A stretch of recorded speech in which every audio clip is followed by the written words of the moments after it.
All right, this is King Bucho. Welcome to BDA Boxing, the Boxing Debate Arena. We have a great episode today because we're going to be talking about what just transpired like about an hour ago. The press conference for Fatal Fury, they're calling it like the video game, Fatal Fury, City of Wolves. Who's fighting in that card? Well, Ryan Garcia against Rolly Romero. Then we have as well Haney against Jose Ramirez and Teofimo Lopez against Arnold Barboza. So three great fights taking place at Maestro Square. No, sorry, Times Square outside. I don't know how that's gonna work. I don't even think they know how it's gonna work because they didn't even explain it to us. But yeah, we're gonna do. Okay, here's some background noise here.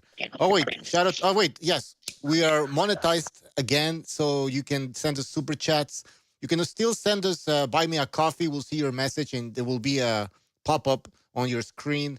Buy me a coffee only takes 10% from your donations, while I think YouTube they take 33% or 30%. So it's up to you guys if you want to support the show, how you want to do it. We also have Patreon. We're gonna be posting more videos there, and there's a big video that's gonna be coming out in maybe a week. So we'll see, maybe a week or a week and a half. All right. Having said that, let's get the party started. We have BDA and Gonzalo in here, guys. Welcome to the show. Let's start with BDA. BDA, give us your thoughts on this press conference. You got a little bit heated up at some point, especially with Teofimo Lopez. Can you hear me? Yes, sir. Am I coming in crisp, clear?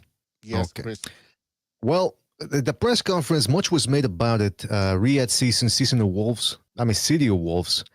They were we were all tuned in because we had a bunch of boisterous voices on the podium. I mean, Rolly Romero, Ryan Garcia, Devin Haney, who likes to talk, Teofimo Lopez.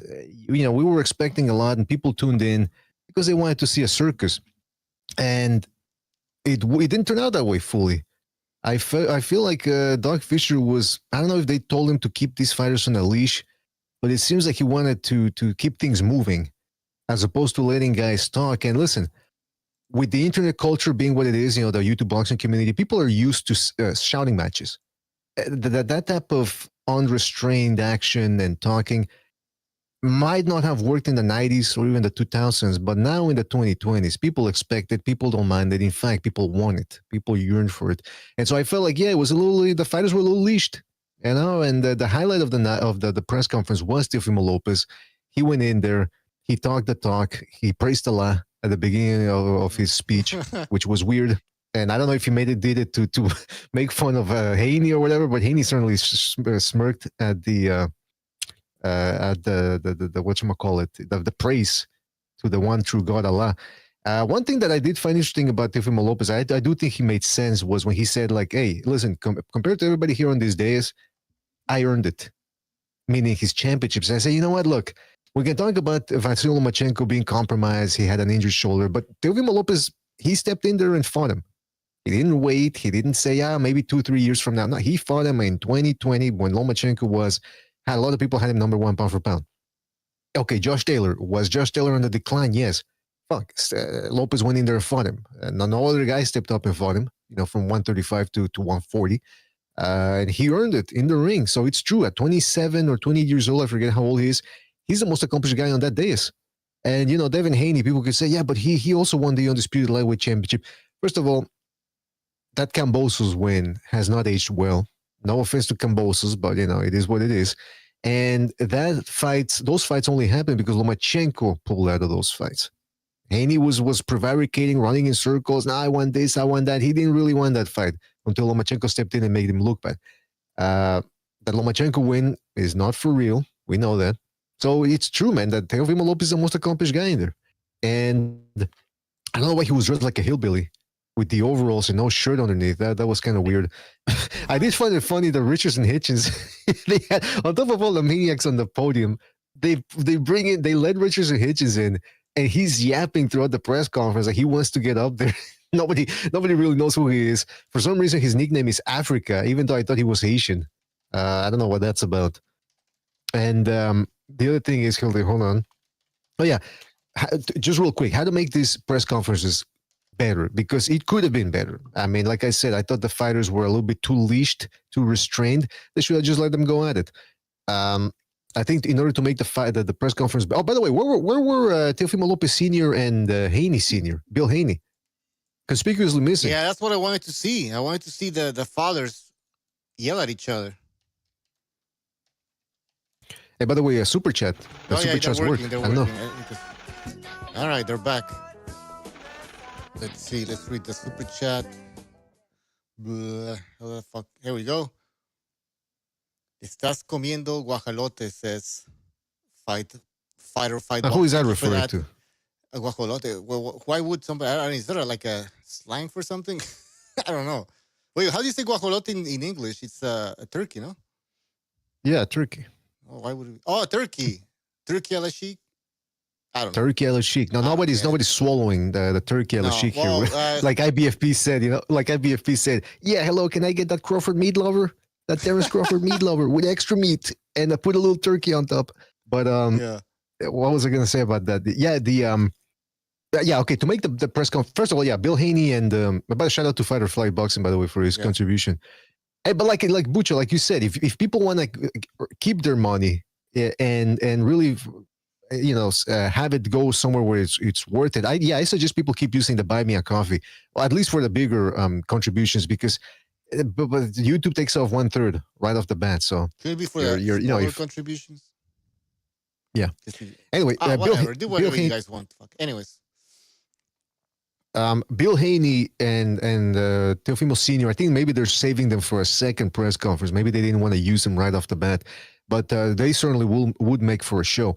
The other thing that's interesting about it is that, if you want to make it more entertaining in the future, you got all these guys, Ryan Garcia, Romero, Teofimo Lopez, they're used to tweeting. They're used to being in the Twitter sphere. They're not averse to interacting with the people. So do what the UFC does. Let an audience in and let them ask the fighters questions. Let them instigate, especially if they're boxing fans, they'll know how to instigate. They'll know what type of questions to ask. I don't understand why. I've said it before and I'll repeat it. Why don't they do that? Why are they so accustomed or invested in, let the fighters say a little something, then we'll bring in the managers and then the promoters, and then everybody talk about how great the event is and how it's the event of the year. It's always the event of the year, by the way. And that's it. It's almost like a live press release as opposed to making it more interactive. Okay, if you're afraid of letting people ask the questions from the audience, at least take questions from Twitter directly. You know what I mean? Or like they were doing with the elections. I forget if it was 2016 or 2020. Somebody they would actually have I'm from people Alabama. record. I have a question for. Listen, first of all, the Quack, thank you for your membership subscription. He says, good to see YouTube is leaving you alone, fellas. Yeah, so far they'll be back. They'll probably be back. So we gotta behave. No, I'm kidding. Hey, Butcher, just real quick, are you online? Yes. Because you sound very low. Maybe switch up to the other one. If we take phone calls, I'm gonna have to switch. Ah, shit, you're right. Yeah. I sound low. You sound good on YouTube, but just on the Discord, you sound low. Well, boost my volume, I guess. That's the only. Yeah, I did that. Anyway. I was gonna say what we were talking about.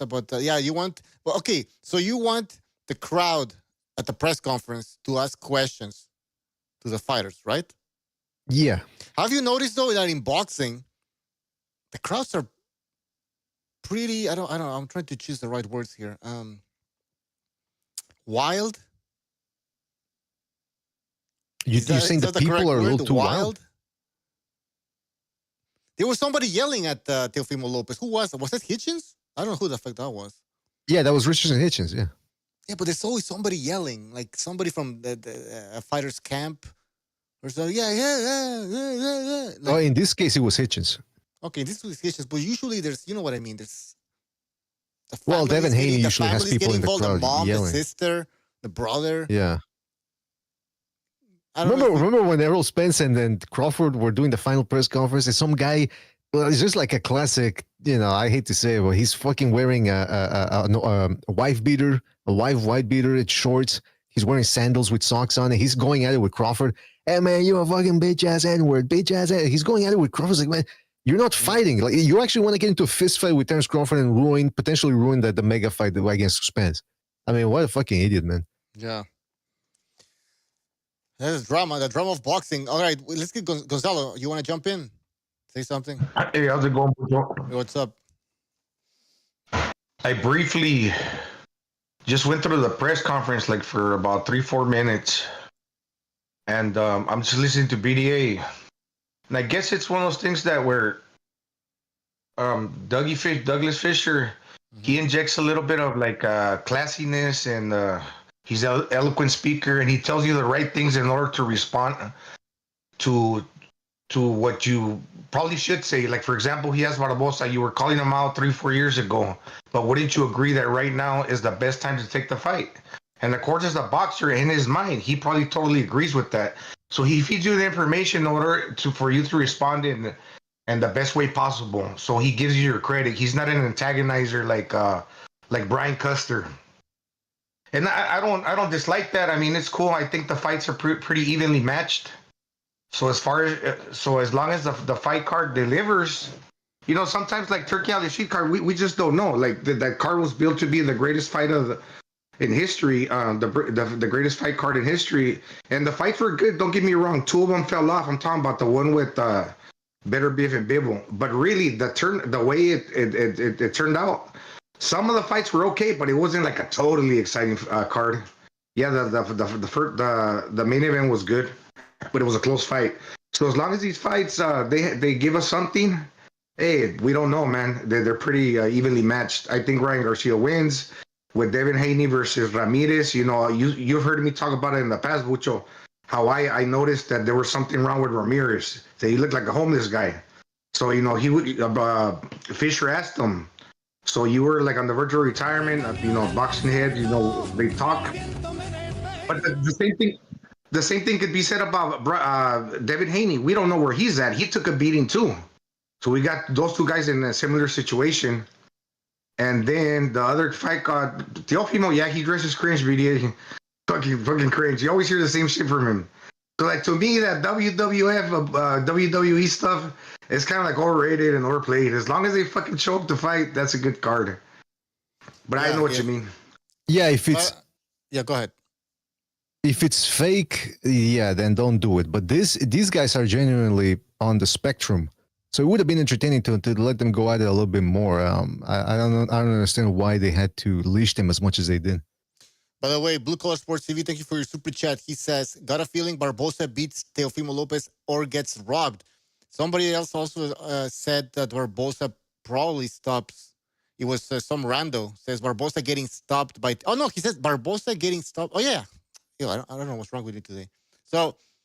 He says Barboza beats Teo or gets robbed. All right.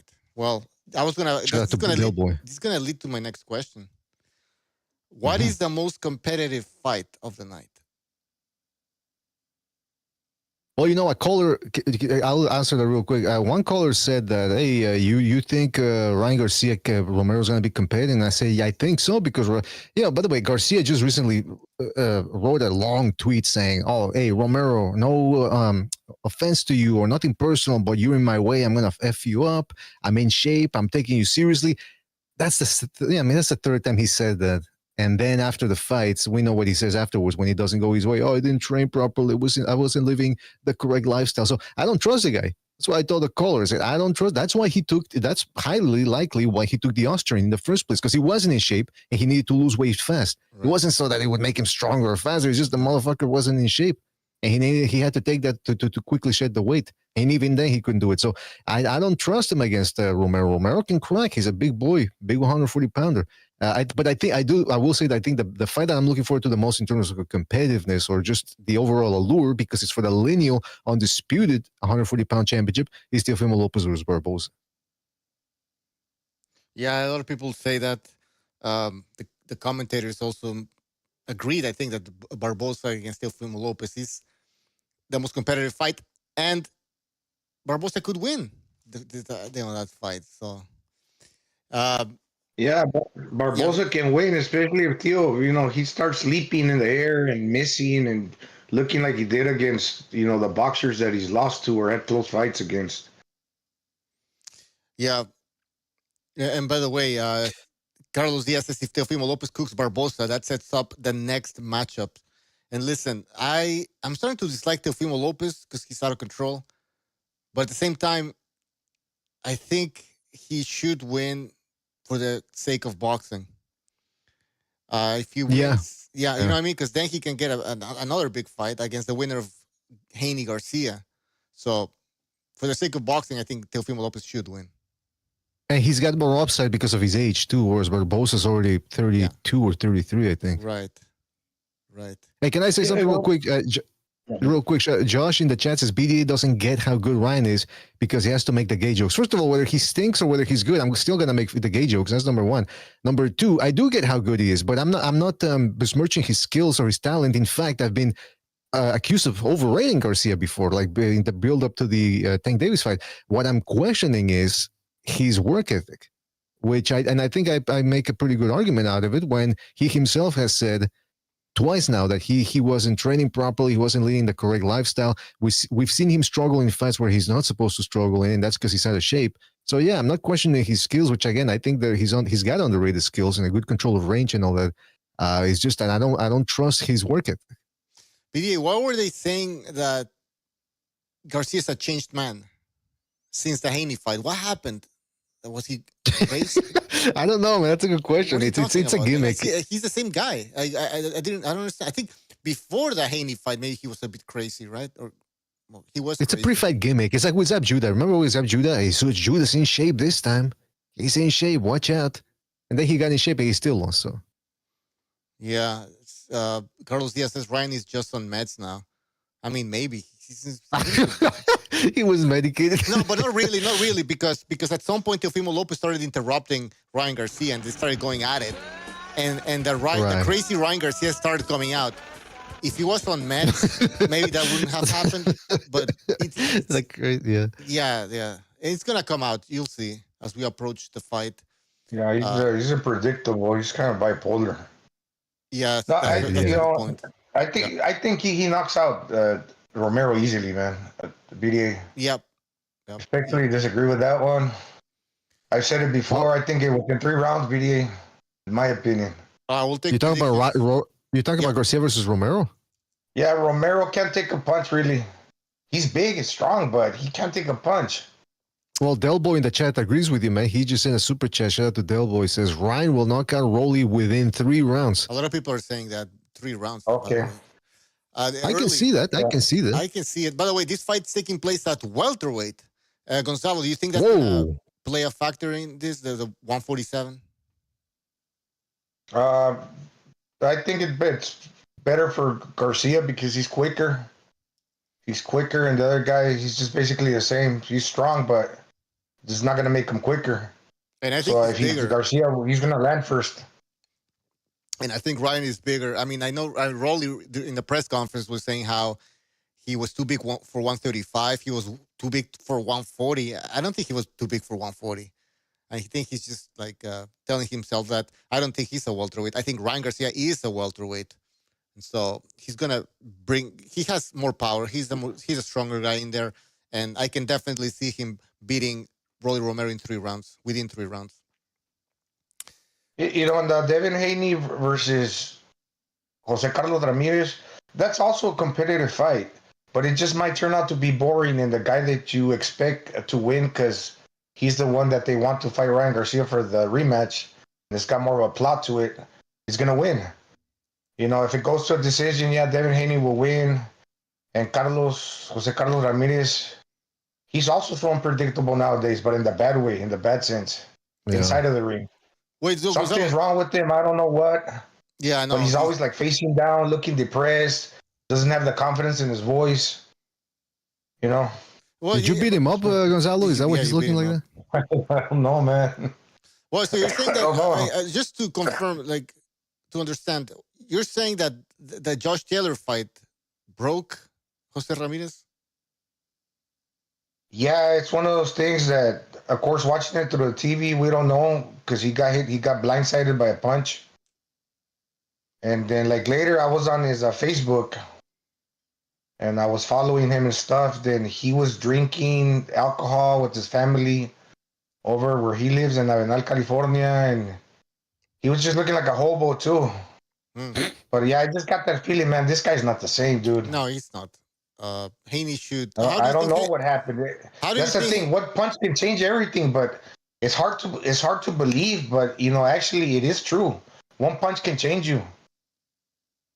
Yeah. Well, you know what's interesting about that is that he certainly seemed more ferocious back in 2018, 2019. The interesting thing about that, though, is that when he did fight Jose Cepeda, he didn't look all that hot. In fact, a lot of people felt that he lost that fight. So, he's looked bad before, and he had a lot of trouble pinning Cepeda down. But then afterwards, yeah, even against when he fought Richard Coleman, I don't know, he liked a little something in there. And then he's trolling against a fucking 40-year-old Barthélemy, which, hey, Barthélemy gave Russell, who just recently looked like $1,000,000, he gave Russell hell too. And the referee had to intervene and help Russell out with a completely early stoppage. So, yeah, Barthélemy is dangerous. But still, yeah, Ramirez has been on the downslide. At least if he would have given Barboza a competitive fight, he couldn't even do that. Alex Saucedo gave Barboza a much tougher fight during the pandemic, and I think Ramirez at his peak, in his prime, was a much better version of Saucedo. But somewhere along the lines, he can't pull the trigger anymore. Yeah, there's something wrong with him. Yeah. So, all right. So I already asked this to BDA Gonzalo. So what's the most competitive fight in this card? Well, I'm gonna stick to the Ramirez versus Devin Haney because it might prove to be boring, but the guy that you think should win is probably gonna get it. But since both of them, I say Jose Carlos Ramirez can crack better than Haney. But since Haney can't crack, and it's probably he is younger. Boxing ability wise is competitive, and they're not gonna knock each other out with one punch. So that's gonna be competitive. It's gonna feed into maybe Ramirez gains a little confidence in there once he gauges the power and is able to box more comfortably. And Devin Haney's also got his demons to deal with as well, coming off the Garcia win. A lot of pressure, I guess, and a lot of booing from the fans because they're going to say, oh, he's undefeated still in the record. And we got a fighter, 30, no, I don't know what's his record, undefeated. Then the fans are going to be like, what? So that's going to be kind of weird. And that's a good point. Yeah, and I think I say that's I think that might be more competitive, but more boring than the Barboza Teofimo fight. But I don't know. Teofimo Barboza is also competitive, and like I said, Ryan Garcia knocks out Romero, in my opinion. Of course, I could be wrong. You will be wrong. No, I'm kidding. But you know what? You bring up a good point about the whole undefeated thing because. Before the press conference, when you had Mannix and Mora and that other dude, they were talking. Mora said, "Hey, Barboza, I think is the dark horse of this event because he's the only one with the undefeated record on the stage, blah blah blah." And Haney technically still undefeated on paper, and Mora just said, "Oh yeah, Barboza's the only undefeated guy in there," and nobody corrected him. And somebody in the Discord said, hey, how come they were also talking about how Haney's chinny, he's got no power, he's boring? They didn't used to say that a year ago before the Garcia fight. In fact, everyone was all over Haney being the next Floyd Mayweather. He's so skilled. Now all of a sudden they're shitting on him. Well, Mannix is still high on Devin Haney, though. Mm-hmm. He's still saying that, if he had the fight a draw, the first fight, he scored a draw. And then he was saying that he had it a draw because he said, I had it a draw because Haney, if you remove the knockdowns, he was winning the fight. So and then he said that he can win the rematch if he just, focuses, because he said that Haney didn't take Garcia seriously. So now he will, and he's going to outbox him, and he just has to watch out for the left hook, something like that. So. Well, Haney can win a fight. Let's not get it twisted. However, I think people also underrating Garcia when they say all he did was score 3 knockdowns. First of all, he also hurt Haney badly in the first, and there were 2 other instances that could have been called knockdowns. So for all intents and purposes, he hurt Haney about 5 times throughout the fight. You hurt a guy in 1 round, chances are you're winning that round based off of that. So Haney's got an uphill battle ahead of him, man. He has to avoid not only that left hook, but the right hand can also be dangerous on the inside because he will set up that left hook. And, if Ryan Garcia shows up in shape, as opposed to the last time where he looked pudgy. Even I remember that the day after the fight when we were talking about the result, Jimmy said, "Hey, look, Garcia looked out of shape. He looked pudgy. He looked out of gas. He couldn't sustain his flurries. If Garcia shows up in shape too, he's got room for improvement as well." Yeah, and I think the scary part for Haney, in my opinion, in a rematch, is that in one of the knockdowns that he got caught, it might have been the second to last or the last one. Mm-hmm. You know, when they show those clips about how Ryan Garcia, you have to slow the camera right, to see the punch because he hit so fast with that left hook. He got hit with one of those left hooks that he didn't see. And if you didn't see it, now next thing you know, you're in the canvas and you're fucking hurt. In the rematch, that brings back demons. Because you're going to be scared of what you don't see. Yeah, you can control what you see and you think, oh, I got it under control. Mm-hmm. But the whole X factor of like, dude, is this guy going to catch me again with something that I don't see? Especially with the power that Ryan Garcia has on that punch. Fuck you up. So, yeah. What you don't see is what you don't know. It's kind of like one of those things like that causes fear. You know? Exactly. Uncertainty. Yeah, and that's the other thing is it's not as if Haney is, oh, well, if I stay away from him, he can't catch me. He was getting caught coming in, like in the first round, for example, when he stepped in with a jab and Garcia caught him. So whether Garcia is leading or countering, he can hurt Haney.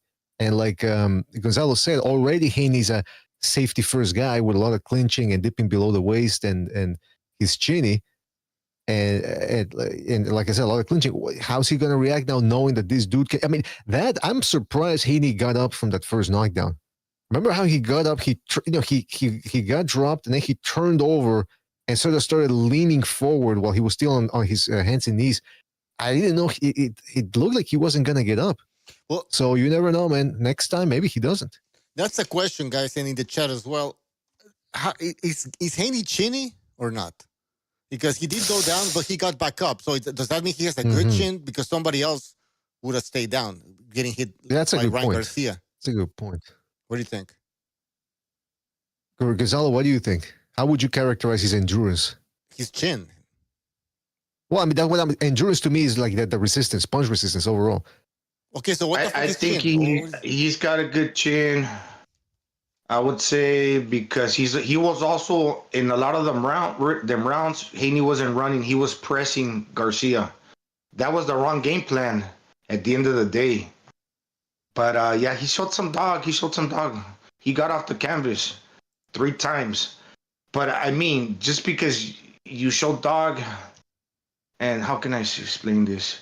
Yeah, it doesn't mean that you're not gonna get caught again and you're gonna get fucked up because he's facing the same guy with the same power. Right. Oh, but in regards to the Ramirez, yeah, he might be able to deal with Ramirez's power. I think that fight goes a distance. Oh, yeah. But Garcia, no, the power's going to be the same. So he's going to find himself in the canvas if he gets caught with the punches and see coming. If he fights the same way. Right. Yeah, I'm thinking about what is a good chin? Did Juan Manuel Marquez have a good chin? He got dropped often. Not a lot of times. He's got a good Muhammad Ali too. There's other guys. I think the only negative, like realistically speaking, is that you'll lose points. I mean, yeah, if you get dropped 3 times in a fight, now you gotta avenge it. Not only do you have to like prove that you got it.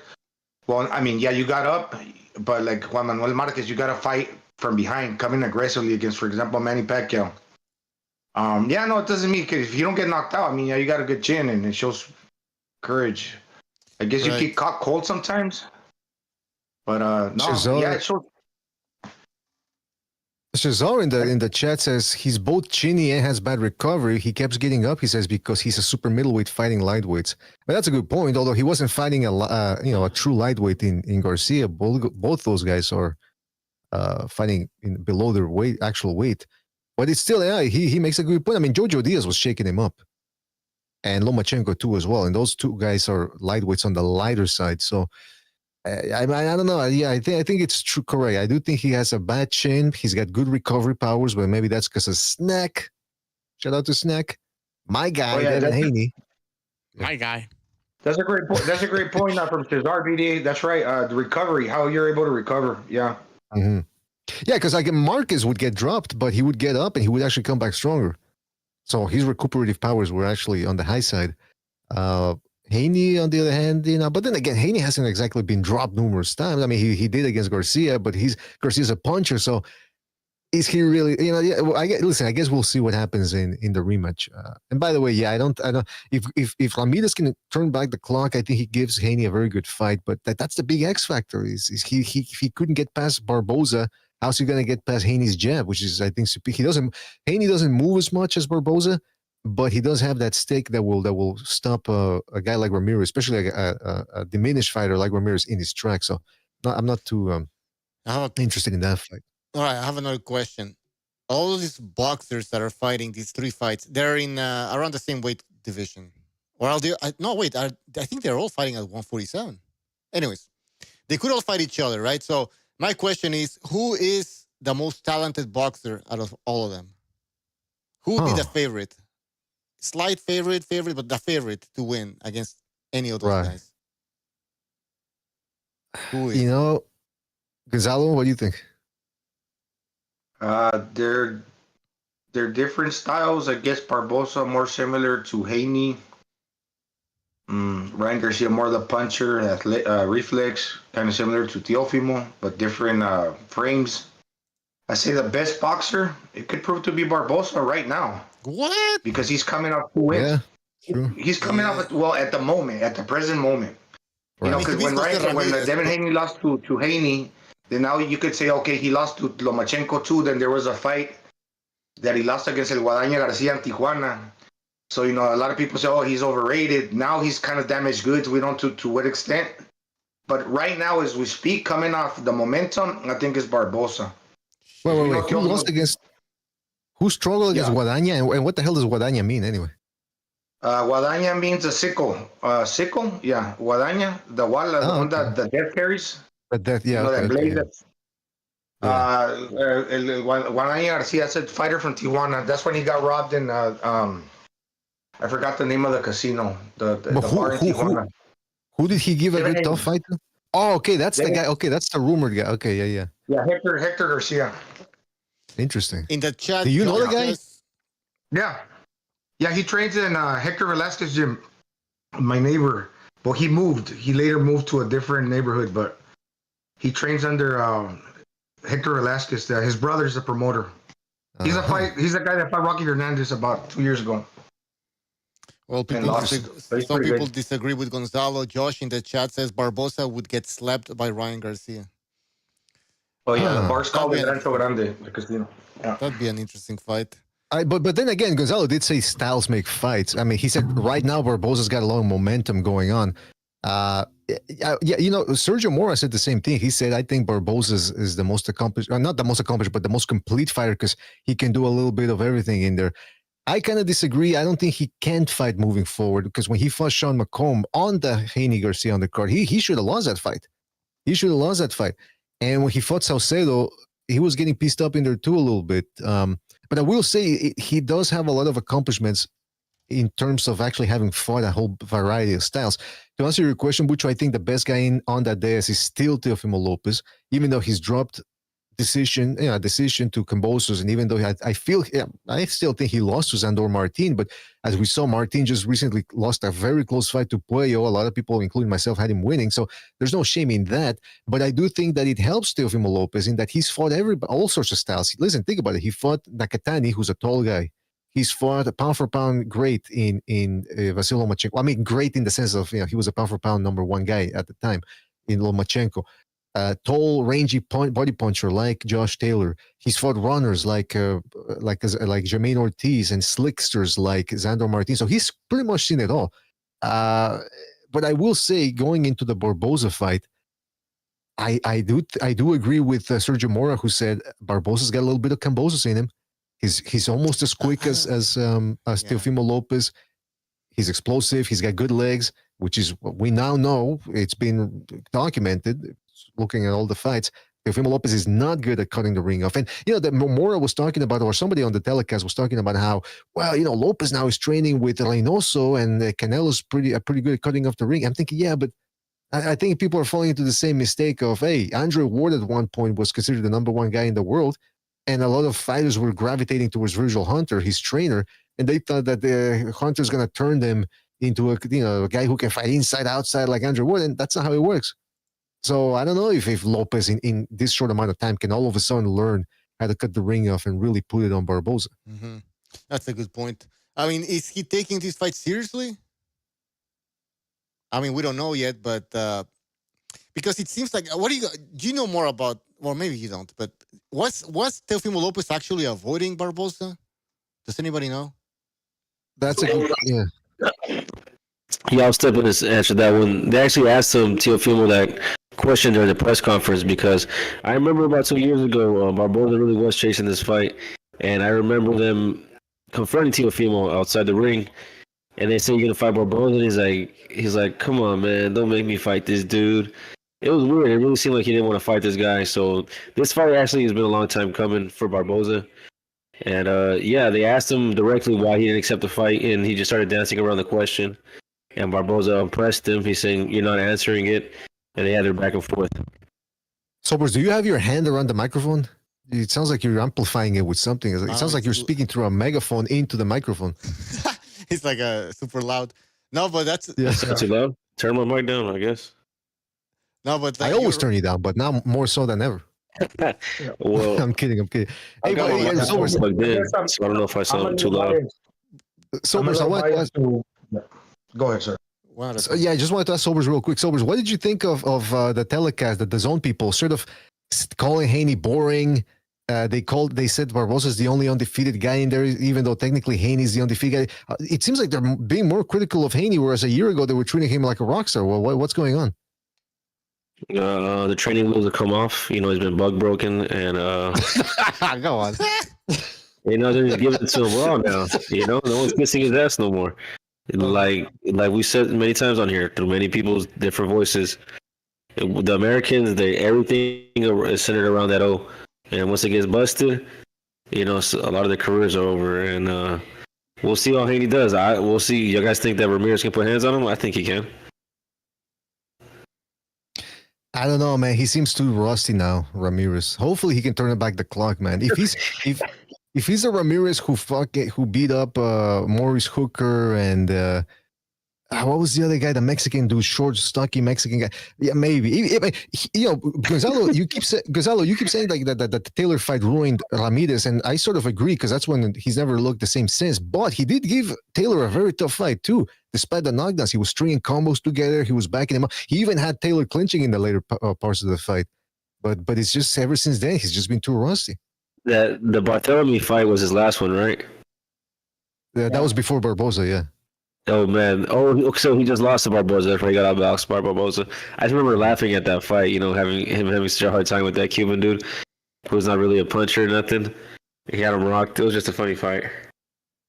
Yeah, he got dropped or he got hurt really bad. Yeah, he's like the ghost. He's like the ghost of Jose Ramirez now. He looks glassy-eyed. The glassy-eyed look. Yeah, man. I was thinking the same thing when I was watching them talk. I'm like, dude, am I high? And everyone just looks high to me, or these dudes have like a weird look in their eyes, like they're stoned. Hey, by the way, Windy City in the chat says BDA just accept that Lomachenko is a bum. First of all, I tell you who's a bum. Rayo Valenzuela. That dude couldn't do it.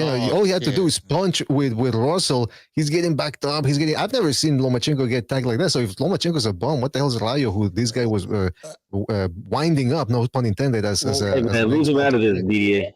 Well, I'm sorry, man. What the fuck is Isaac Cruz then?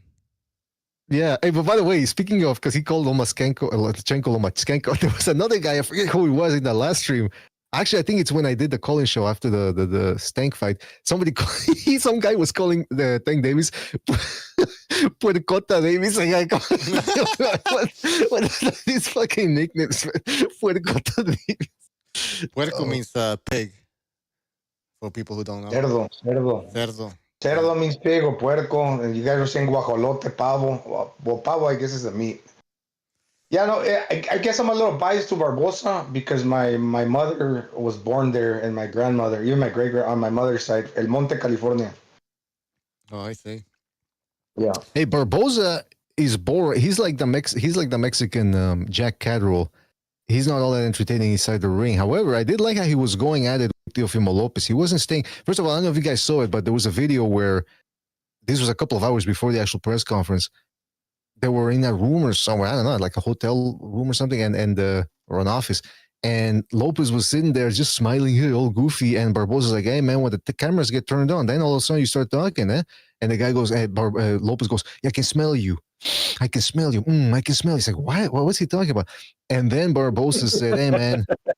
He says, hey, man, Crawford had his arm all over you like a bitch, man. He was training like a bitch. What's up with that? And then Lopez goes, yeah, that's right. I'm the biggest bitch. I'm the biggest. I'm thinking, Lopez, all he's doing is, oh yeah, like I am. He's just rolling with it, trying to double down. Oh yeah, whatever you call me, that's what I am. I'm thinking that's kind of lame. He doesn't have any good comebacks. He does funny videos with the bananas and the alternate universe where he's a bum asking for a change. I mean, that's sort of comical, but when it actually comes face to face, he's trash talking sort of subpar. So I was just surprised at how Barboza essentially, he pointed out, hey man, you were acting like a bitch in front of Crawford. When I wouldn't let Crawford touch me. I was like, hey, stay away from me. He lets Crawford put his arm around him, and Crawford was trying to. Yeah, Crawford was trying to punk him. Was like, hey, I ain't gotta fuck you up now. Then Lopez just keeps talking, and then Crawford repeats it like 2 times. I ain't gotta fuck you up then, because he wasn't paying attention to it. So Lopez did handle that correctly in that way, especially when he told him, hey, we still gotta spar. Like showing him, hey, we in a bitch. But the part that annoyed me was letting Crawford put his dirty arm around him. And here's the other thing, man. Here's the other thing. Crawford, by the way, I think I said it before. Essentially, Crawford is saying racism is okay because that's what the people are. I don't think anything Lopez has done is racist. By the way, I think it's just that's how people are perceiving it because they want to perceive it that way. But Crawford was saying all that about how, if I see him on guard on the streets on my kids, he said on my kids, I would fuck him up, blah blah blah. And then when he said, it was just for promotion, okay. So in other words, Crawford said that what Lopez was stating was racist, but then he essentially said, well, if it's just for promotion, it's okay. So I think if people really venerate Crawford and they follow his lead and they think he's the man, they got to go by what he says. Racism is okay if it's done for promotion only. What did Teofimo Lopez say again? I mean, what did he say? The monkey thing, the banana and eating a banana when that whole fruit basket gate thing happened between Baranchik and Keyshawn Davis. Mm-hmm. I mean, I don't know. People are too sensitive, man. So what it was, do I sound better now? Not really. Are you on speaker? No, I got my microphone plugged in. Oh, I don't know. Anyways, go ahead. I lowered your volume. So. So what it was with Teofimo and Bo, what you were saying, BDA, it was one dude who was scared, and it was the other dude who was happy that he was scared, that the other dude was scared, because he probably didn't want to have to stand on what he said. What do you mean by that? Well, he didn't want to feel like, oh, now that I said that, like you said, on my mom, on my kids, I'm a smack on site, whatever. So if he's seen that he scared Teofimo, he was happy that he was scared. Okay. He didn't want to have to swing on him or whatever, like he said he was going to do, like he said, on my kids and whoop-de-whoop. So one dude was scared and one dude was happy that the other one was scared. Yeah, but that's the thing. He said, on my kids, I would do this, I would that, and he didn't do it. So Crawford essentially is not a man, I wouldn't say that. I wouldn't say something about, my kids, I would do this and not do it, because then that's a bad example to the kids. It's a promotion. He's putting it on the promotion. Understand. Well, no, because now Crawford understands that it was part of a promotion, Yeah, but see, that's the thing that doesn't make sense. It's like he's all indignant over what Teofimo Lopez said, and now essentially he's saying, well, it's okay if it's for promotional issues. So that's what I'm saying. The people who idolize Terence Crawford, they got to follow his lead now. Yeah, because he's the man, right? Hey, by the way, he's such a wise guy. Hitchinson, was yelling at Teofimo Lopez. I think, I think he was pissed off that he's not on the card. I think exactly that's what it is, yeah. And I'm glad he's not, because he's not that exciting. So I mean, come on, we got Haney on in Barboza already. We don't need a third guy who can punch him. Yeah. Another one? Come on. I was disappointed that Roy Romero didn't go crazy and open his mouth. I was waiting for that, though. I was waiting for him to start making jokes, start going back and forth with Ryan Garcia. It didn't happen. You guys think that he's going to be the same after the Isaac Cruz fight? Because he took some bombs throughout that fight. You talking about Rolly? Yeah. Yeah. What it seems like is that he was always really shitty. I don't know, man. I mean, Who says Cruz knocked out at 140? that's a good point, though. Yeah, you're Yeah, right. no way. Well, I mean, I think it's also that Romero's crap defense. And Where he also, just allowed the guy to. I feel like that would add to the myth of that is Gervonta Davis's power too. Yeah. He knocked his dude out in Romero, one punch. Yeah. Romero jumped in there face first. I mean, that was gonna happen. That was bound to happen. It's just gonna say something real quick about the Barboza Lopez thing. What Lopez did a lot of talking towards Barboza, but Barboza I think hit him with a good barb when he said that he brought Top Rank into it. And he says, "Hey man, the Top Rank, don't worry, I'm gonna bring his price down. Meaning I'm gonna beat him, and the next time he asks for some more money, you guys can just point out and say, hey, you just lost to Barboza." So I thought that was a pretty good barb right there. That he's bringing up the fact that something that Teofimo Lopez has taken umbrage with which is his paycheck. He's always complaining about how Top Rank doesn't see his worth, and that's the other thing that must be said about Lopez. Like, look, Lopez is, like I said, he was the most accomplished guy on that podium, and he earned it. But unfortunately, he can't sell. That's just the reality of it. This is boxing. You don't get paid based off accomplishments. You get paid based off whether people want to watch you fight. And when he fought Jermaine Ortiz, it was at the theater in Madison Square Garden. It was half empty from what I saw. The guy can't draw a crowd. And it's a shame because, again, he wants to fight the best, but it is what it is. So for him to be demanding more money and this and that, or exorbitant amount of money, he needs to learn to sit back and say, look, I'm lucky to be getting this amount, and just go with the flow and fight.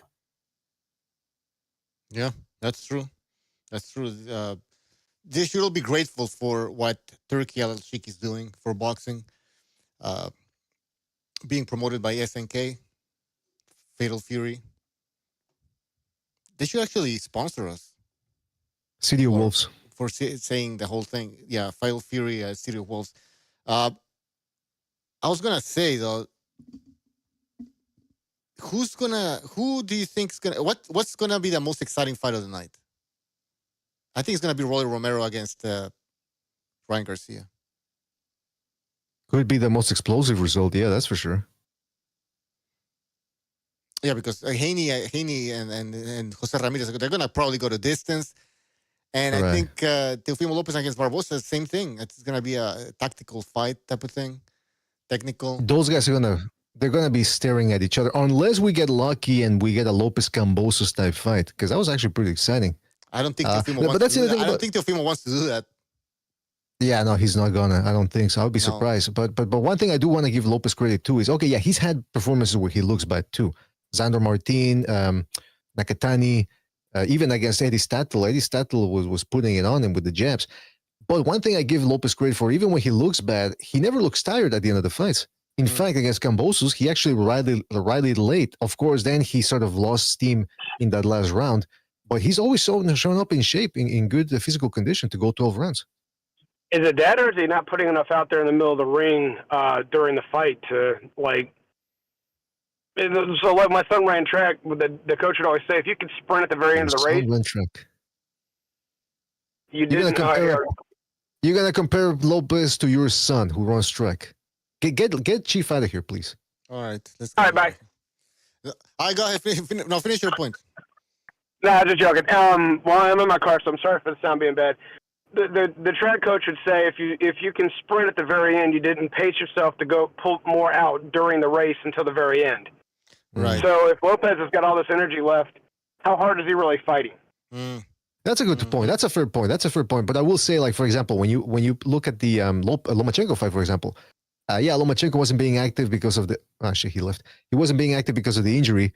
But even when Lomachenko turned it on late, Lopez did come back and he did find his second win in the 12th round. Against Cambosos, he was letting... the problem in the Cambosos fight was that he started too early.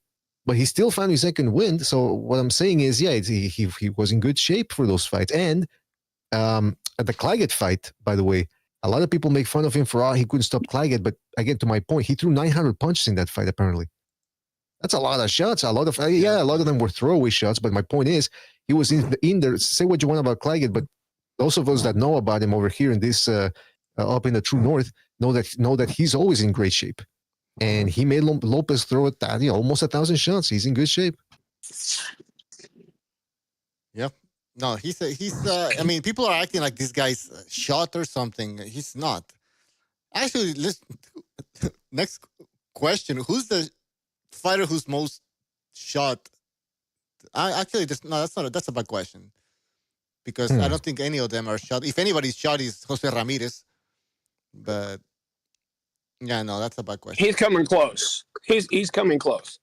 Yeah. But that's due to ring and wear and tear and age.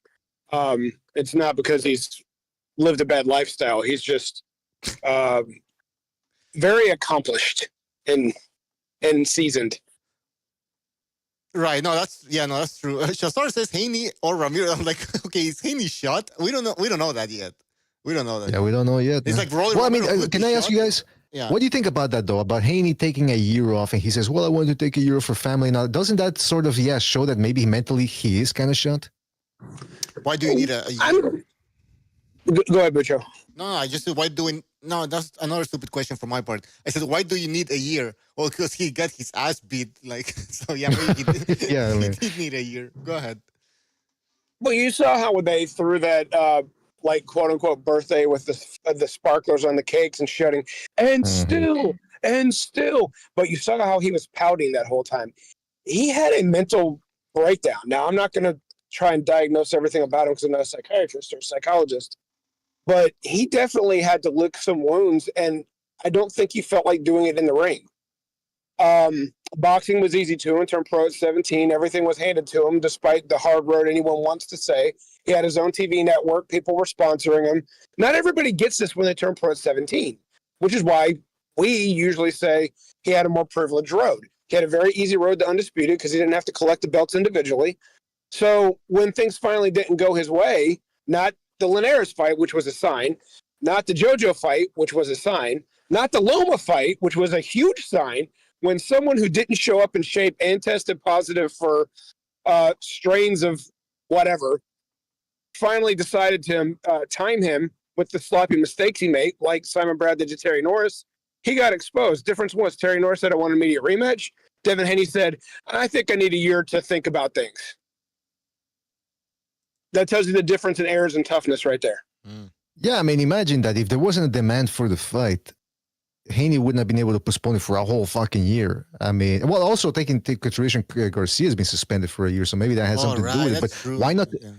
But why not take a tune-up in between? Why not take a fight? Well, they tried to take him to court. Remember? Yeah. So which that's I think why might still be ongoing. He's gonna fight. Yeah, no. And there weren't any other options. I mean, he got completely embarrassed in a way. Well, let's not forget though that the rumor was nobody would have cared to see Haney against some other guy after he got beat up. Well, that's what I was gonna say though. The rumor was Haney was offered fights by Matchroom Eddie Hearn, and he wanted too much money. And in fact, I think he said something along the lines of, I think Sandor Martin was there for him, and Haney sort of said something along the lines of, "Well, I'm above those type of fights."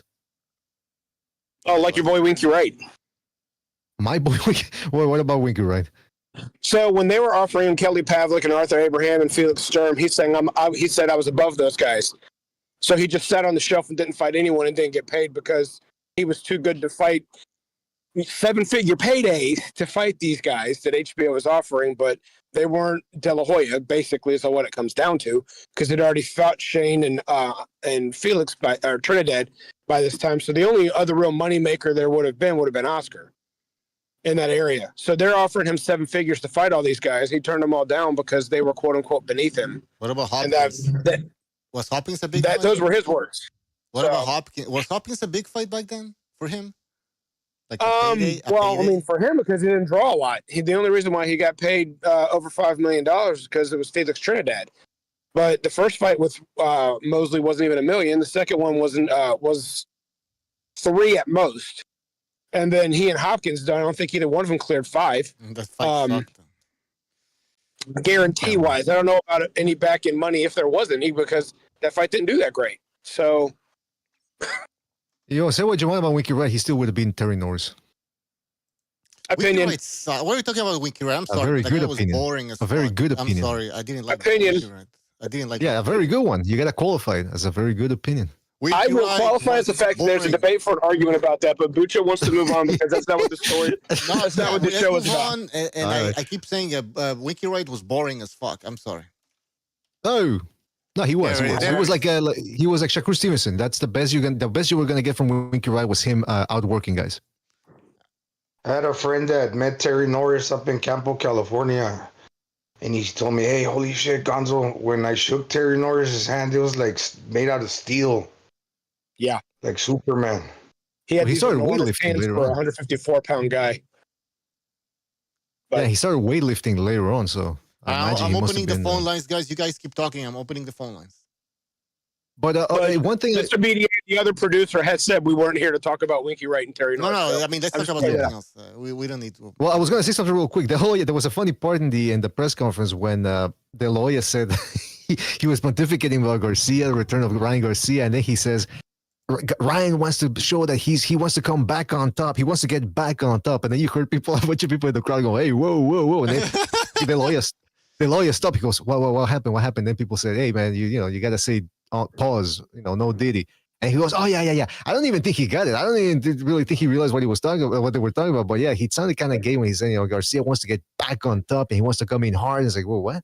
So now everybody's got to be mind their P's and Q's when it comes to the salty language, yeah.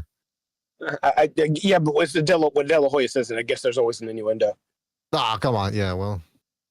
Oh, shit. He can't escape it. But hey, look, I didn't give him the alcohol to put on the fishnets. He did it himself.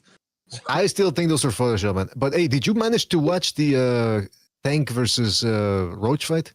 I was not able to finish that yet. Someone sent me some information on the fight, and but it was my son's birthday this past weekend, so I didn't get to do that yet. Now. So it's my homework assignment. But what I did see was a very unimpressive Davis. Welcome. An overachieving opponent. And I don't know. I think if I were some of these guys, I would be like taking pay cuts to fight that guy, because if he really is right for the pick, he either really underestimates his opponent, or this is the right time to take him. Mm-hmm. And so I would be negotiating reasonable pay cuts to put him on top if I really believed I could beat him after a performance like that. Well, the latest development is that Roach has his representatives have sent a letter of complaint to the New York State Athletic Commission. In fact, I think part of that letter has already been posted online. I think Steve Kim was tweeting about it. And the Tank fans are already trying to fight back by saying, oh, that's a bitch move. That's a rat move.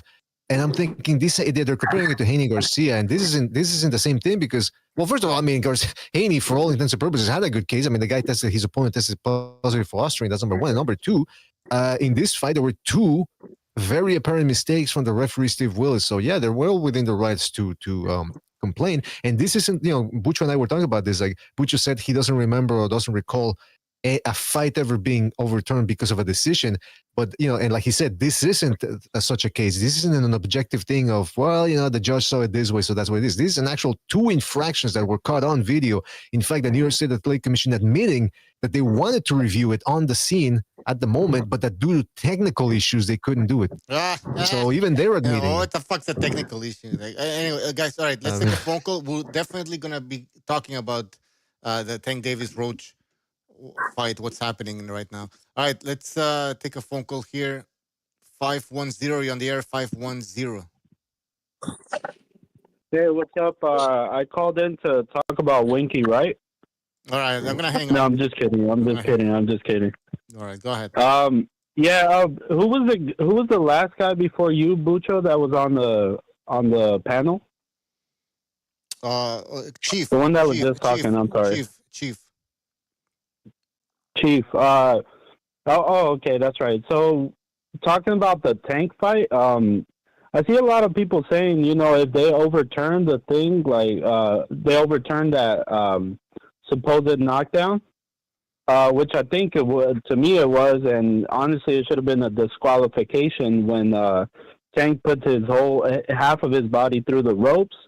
And also, his coach actually gets on the apron. Once you're on the apron, it's a stoppage, pretty much. Because at that time, I believe what's his name, Steve Willis, or whatever the fuck, Steve Willis. Steve Willis. He had not called out timeout yet.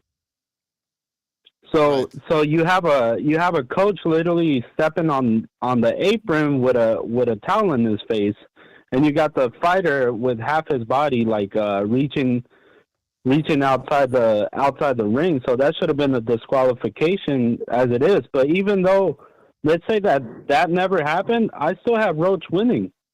I have Roach winning 7-5 mainly because when he did land a shot, Roach was responsive. He wasn't just backing up, and I don't know if anybody else saw the fight, but I seen him wobble Tank, or at least he wobbled Tank like twice, I believe. But he was a lot of times he was kind of like catching Tank as Tank was stepping, and you could visibly see Tank had to reset every time. So to me, honestly, I have Roach 7-5. I don't know about you guys. Yeah, I had Roach winning 7-5 makes. I didn't score the fight, but 7-5 makes sense to me. There's, I think he won the fight, but Yeah, and as far as the Fatal Fury show, it just seemed funny to me. Like at the lowest static was the Devin Haney and Ramirez face off. Both looked like they didn't want to be there, and honestly, both look like one shot. If anybody gets a shot, like Haney or Ramirez, they're both gonna be on wobbly legs. It seemed to me it kind of ruined the whole presser. Like it had no energy, absolutely. Which the fight, we're not looking for pressers. We're looking for fights, but you could tell to me at least, it's gonna be a boring fight. That's a good point. It was already boring them talking, and that probably was going to be happening when they fight each other. Chief, you want to say something? I was just going to respond to a few things the caller said. Not that he was incorrect about anything, but when your corner steps on the apron through the ropes, it's referee's discretion. They disqualified Barrera. They didn't disqualify Mayweather. So it's the referee's discretion. Even though I agree with you, it should be consistent. And that is a disqualifiable offense. Sticking the head through the ropes, not either there, but with your opinion of Roach winning, without having scored the fight myself, it was one judge for Tank and the other two are draw. Am I correct? Yes, majority is draw. Yeah. So if they review it and actually rescore that knockdown when he took a knee as a legitimate knockdown and enforce that, that's not a bitch move. That's called following the rules. And then Tank loses. But he could also get disqualified. But wait, the discretion thing, is that the rule? It's the referee's discretion? It's like is that the rule that's written down? Hey, I don't know. Hey, didn't Teddy Atlas do that too when Vosdick fought Beterbiev? That was weird. He got inside the ring. Yeah, no, you can't do that. I think it's an automatic disqualification. Obviously, referees. Could I say something else, Pucho? They didn't DQ Mayweather. All right, I'll look at. Okay, Hello? go ahead. Yes, caller. One last point. We gotta move on. Oh, I'm sorry. No, I don't know if anybody noticed, but fuck, man. Every time Tio was saying something, you could hear Richardson and Hitchens fucking yelling in the background. Yeah. And that guy's, it could have been him up there, but I'm not one to say whatever the fighter says is true, but it does seem like he priced himself out, because I don't think he's looking to fight his mandatory at all. He wasn't going to fight him as a champion. I don't think he's going to fight him as a challenger. But yeah, it's kind of crazy. Hitchens was looking like a beggar out there. He was even front stage talking to Tio and stuff. He's angry. That's what I mentioned earlier. He's pissed off, but whatever. He'll get his shot at some point, I guess. Well, caller, thank you for your call. We'll see you next time, all right? Take care. All right, thank you, guys. All right, let's take another phone call here. 917, you're on the air, 917. Hey, how you doing? Tino, how you guys doing tonight? Pretty good. Give us your thoughts. Hello? Give us your thoughts on what happened today. Yeah, listen, man, as far as I'm concerned, you take a knee, it's a knockdown. You know, we all know that. Okay, cool. But what gets me is if you look at the scorecards, 2 judges had Tank Davis winning that round. Now, don't even give me the 10-8. Just give me the 10-9, and he lost. That draw would have been a 7-5. Now you give me the knockdown, it's a clear loss. They need to review it. End of story. The commission's a fucking joke right now, man. Yeah, I mean that's the thing, though. If they review it, there's no way that they can deny what happened. It's on fucking video. It's on video. This isn't the exactly, man. You know what I mean? And it's clear. So we'll see what happens. If they don't do anything, their credibility really goes down the fucking drain. Absolutely. You know, He said grease in his head. Your sister's like ass grease in your head. People like this caller who are like from the neighborhood, straight from Anyway. the neighborhood, salt of the earth, they know what's up. Absolutely. So Anything anyway, else? guys, I don't know what else to say. I hope we got some good fights coming up. You know, we got the little Ryan Garcia, Haney card, whatever. Listen, I want to see these guys after this event. You know, one of you has got to fight each other. You know what I mean? We're wasting time over here. But anyway, that's just me. Yeah, I agree with you, man. I hope we get the best fights, and we'll see. I think the May 2nd card is going to be a good card. I think it's going to be a good card. But anyways, caller, anything else? That's it, guys. You guys keep it up, take it easy, and stay safe. All right. All right, take care. Take it easy. Good luck with you and Rocco's next fight, man. Yes. If I could add something real quick before the next call. Yes. Didn't Davis say something about the fact he just got his hair done and then it got in his eye? So he got his hair done. Do you think the least masculine thing to say as an A-side combat martial artist to say you went down and took a knee because you got your hair done? The grease. Where he broke a nail too. What was the grease? I don't get it. The grease was dripping. What grease?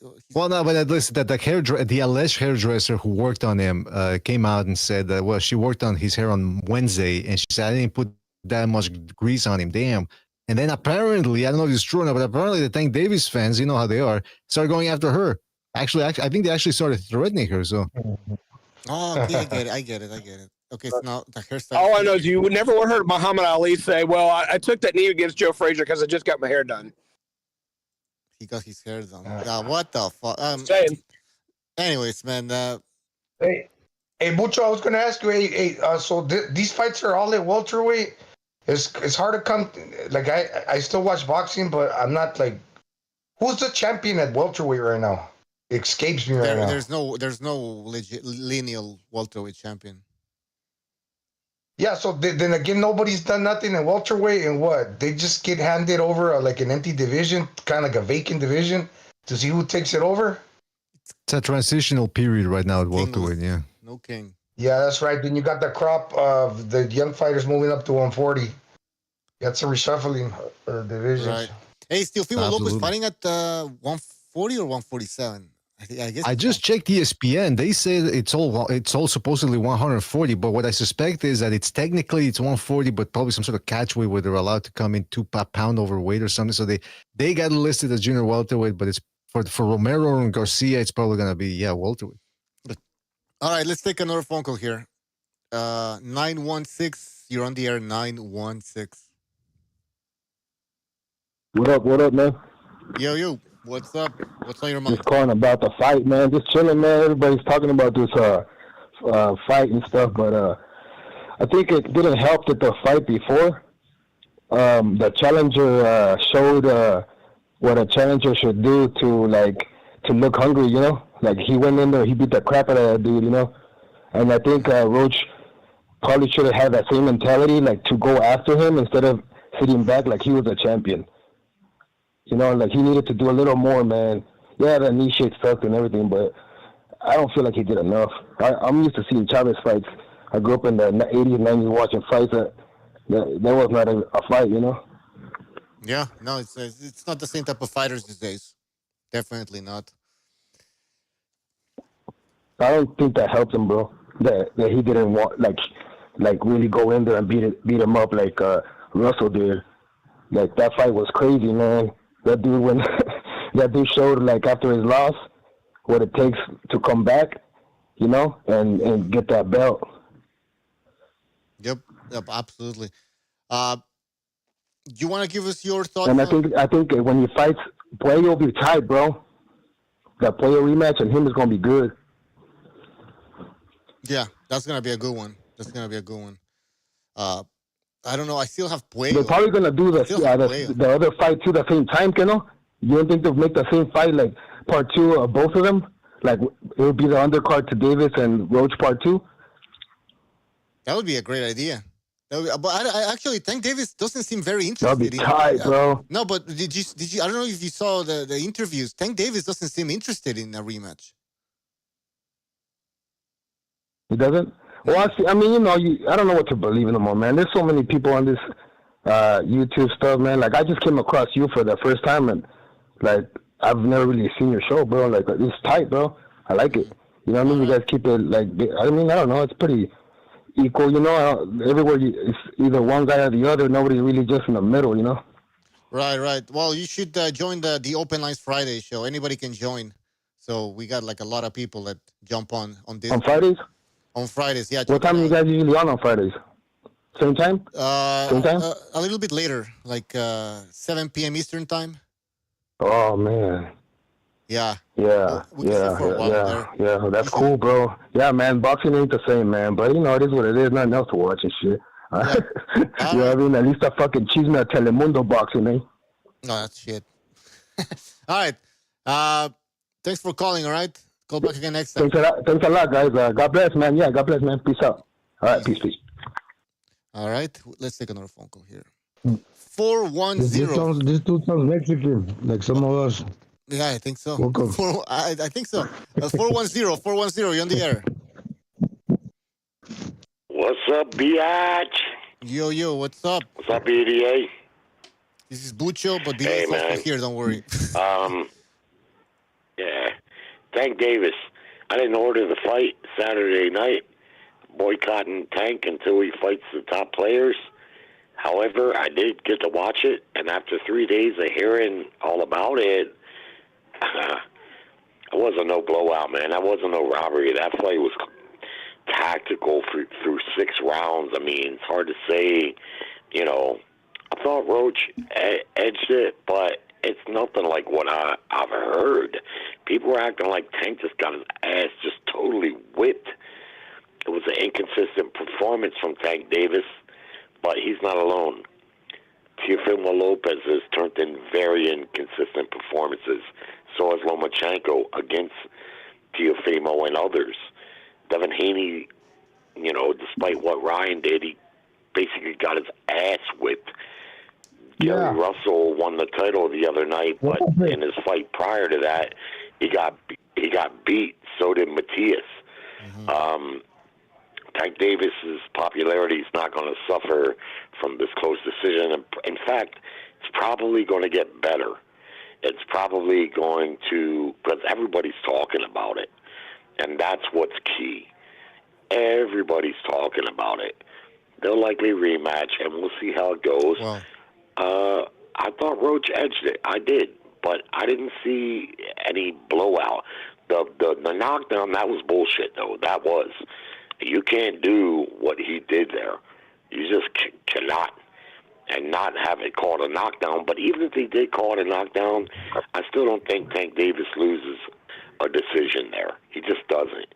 That's a money fighter there. He's not the face of boxing, none of that. He's not Canelo, but in that division, he might as well be. And he's not going to lose a decision unless he's knocked down 2 times in each round, right? Yeah, but I mean, so you don't think Tank Davis is a pound for pounder, right?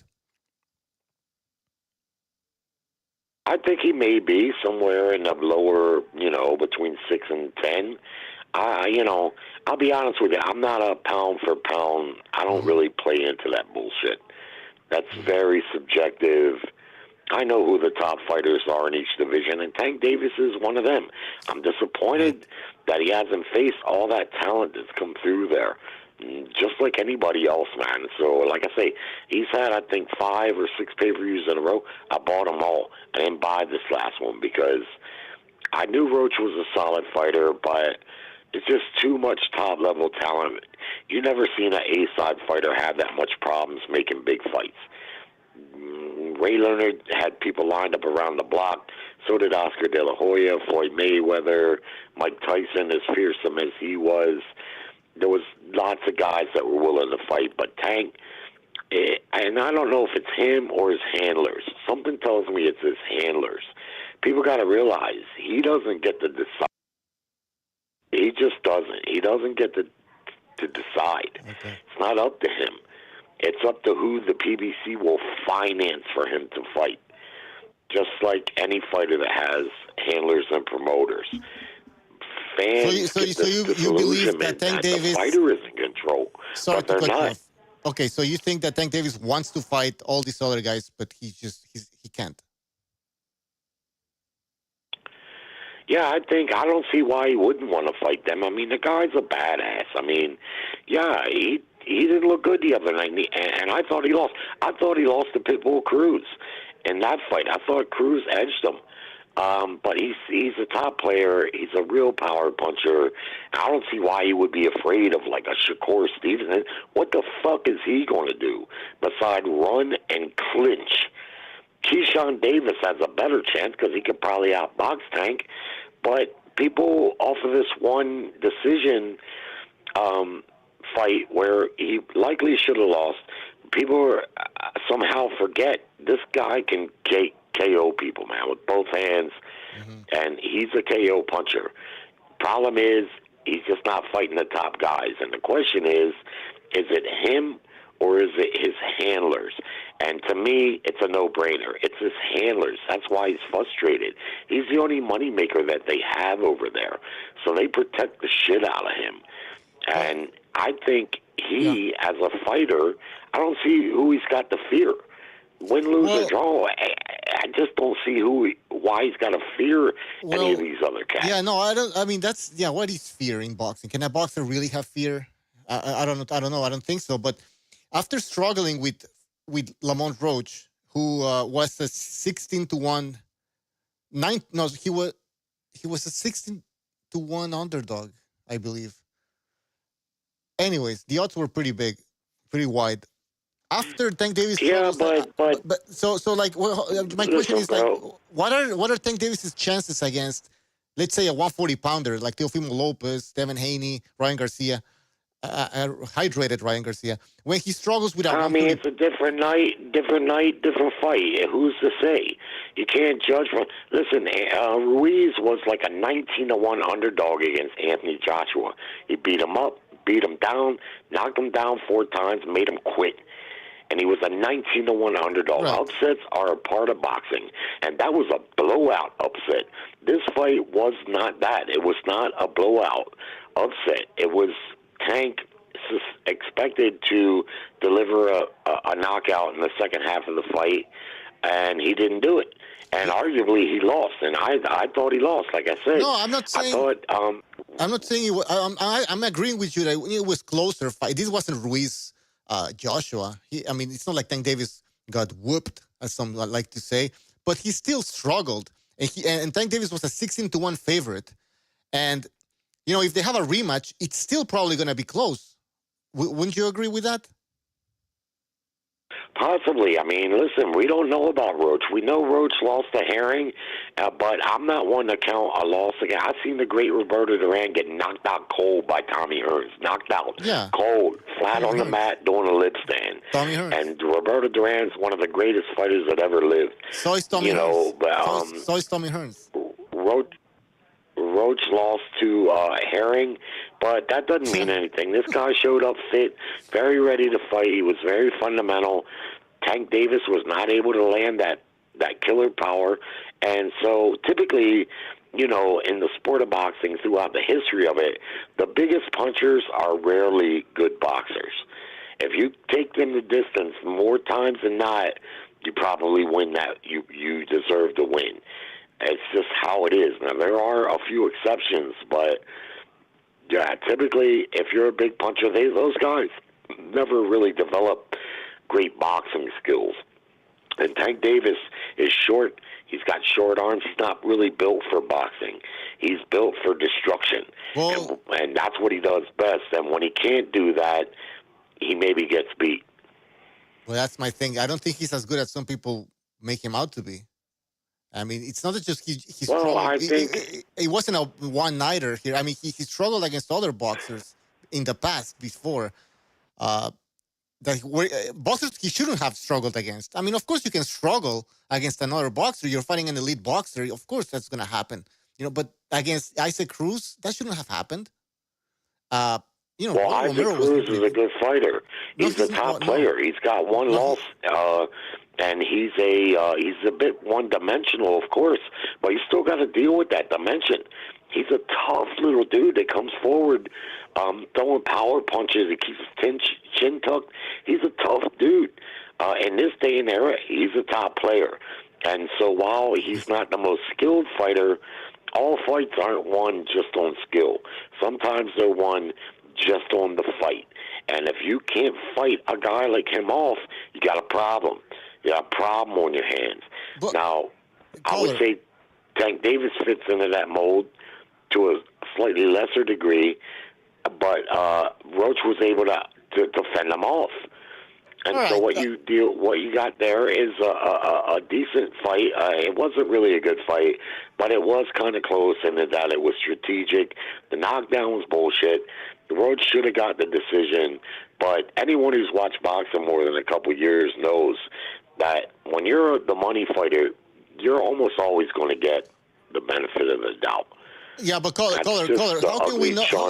Sorry to cut you off, but how can we know if Tank Davis is really good or how good he is? Let's just say, how can we know how good he is if we agree that he's not fighting the best? And then he struggles against Lamont Roach, who was a 9-1 underdog.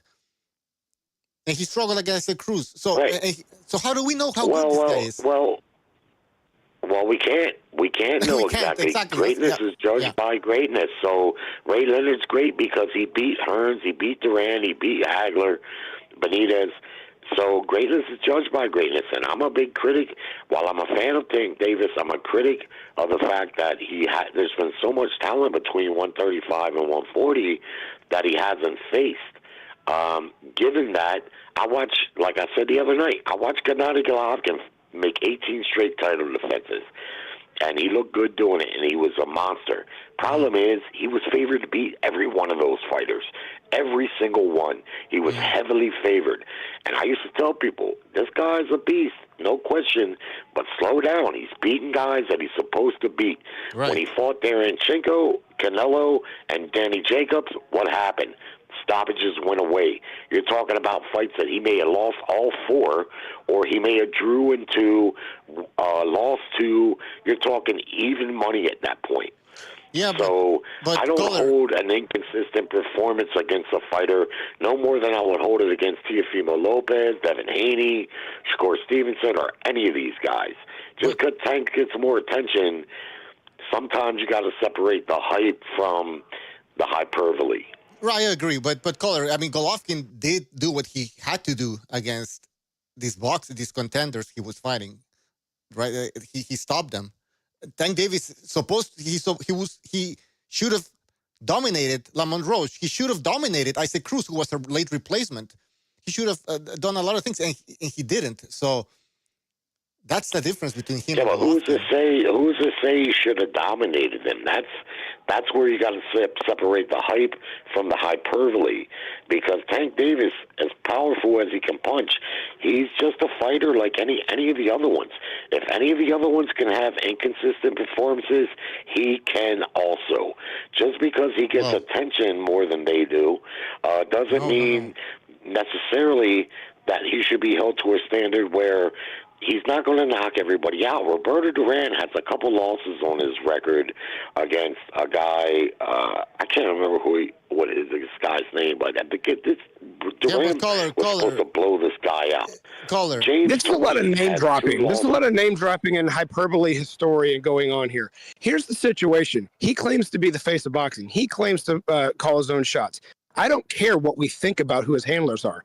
They trying to push that he's the A side, that he's the one that does this tank. He To is try and the A defend side. anything, No question I'm not done. about it. To defend anything to the contrary, he's not the A side to anything. Is he really an A side to Ryan Garcia? Is he really an A side to Ryan Garcia? Is he really an A side to Teofimo Lopez? Is he really an A side? Do we know? Because are his pay-per-views really that much better? He absolutely is. And I don't think he's a pay-per-view. Well, that's your opinion. That's your opinion. With what his promoters promote him as being. But back to the point. Back to the point that I never got to finish making. Back to the point I never got to finish making. Okay, finish your point. Is Jake Paul talking about fighting Lopez? You know what? No, I'll make a point when this guy gets off the phone because he won't stop talking. Okay, what's your point, Chief? Go ahead. Well, he's trying to defend this thing about Tank Davis like everyone has a bad night. Well, Santa Cruz was a bantamweight. That's an unexcusable bad night. When you've already fought up almost 4 pounds. They fought at 126. 4 pounds. He was a bantamweight. He was a bantamweight. He was a bantamweight before. He was already fighting at featherweight. He fought at 126, as I remember. That was his 4th weight class. You're overlooking a lot of things. He didn't even have a punch, and he didn't even have a punch at bantamweight. That's his business. That's his business. It was his 4th weight class. The guys move up. He fought. He got knocked out. Santa Cruz. We're gonna have a commentate one night. You and I'll have a commentate one night. Hold on, Chief. Santa Cruz was not as dominating, as destructive as he was at bantamweight. When he was at featherweight, he was a different boxer. That's his business. He took the fight at 126, no, I understand. and he got knocked out. But the fight was even at 126. He wouldn't have took the fight. I'm not saying it's not his business. I'm not faulting Santa Cruz or anything. He took the fight and bravo. He took a big payday, so good for him. I'm not saying he shouldn't have taken the fight. But what I'm saying is that Chief also saying that Tank Davis struggled against Santa Cruz. He knocked him out at the end with a. Well, he struggled up until he knocked him out. Tank Davis is not really a boxer. People try to parade him as a boxer, but he's really not. He's not built for boxing. He's built for punching and KOing people, and most of the times that's what he does, just like he did against Santa Cruz. He's very limited. However, this time he didn't. And typically, when a puncher loses, goes the distance, they usually should probably lose because they don't get the knockout. And I thought he lost. Like I said, I thought he lost to Pitbull Cruz. I thought Cruz was on his ass the whole fight. He claims his hand was broke. Hey, but that's too bad. But Jerry, the thing is, where I disagree with you is when you're saying that we're being overly critical of Tank Davis and we weren't overly critical with other boxers. I think the criticism that we're giving Tank Davis is justifiable. That's my issue. It may be, but it's got to be applied evenly because, I said, I've seen Loma fight Lopez in a very inconsistent performance where he threw few punches for 6 or 7 rounds. He hardly threw any punches, and he was very inconsistent. Now I've seen De Los Santos against Shakur in just an absolute snore fest. These fighters aren't going to look spectacular every time. It's just not going to do it. If you compare them to the legendary greats, the legendary greats didn't look great every time out. Neither. No, but Jerry, I know because I grew up watching. Jerry, sorry. You need to break. Okay, so Loma and Teofimo Lopez, that was a unification fight.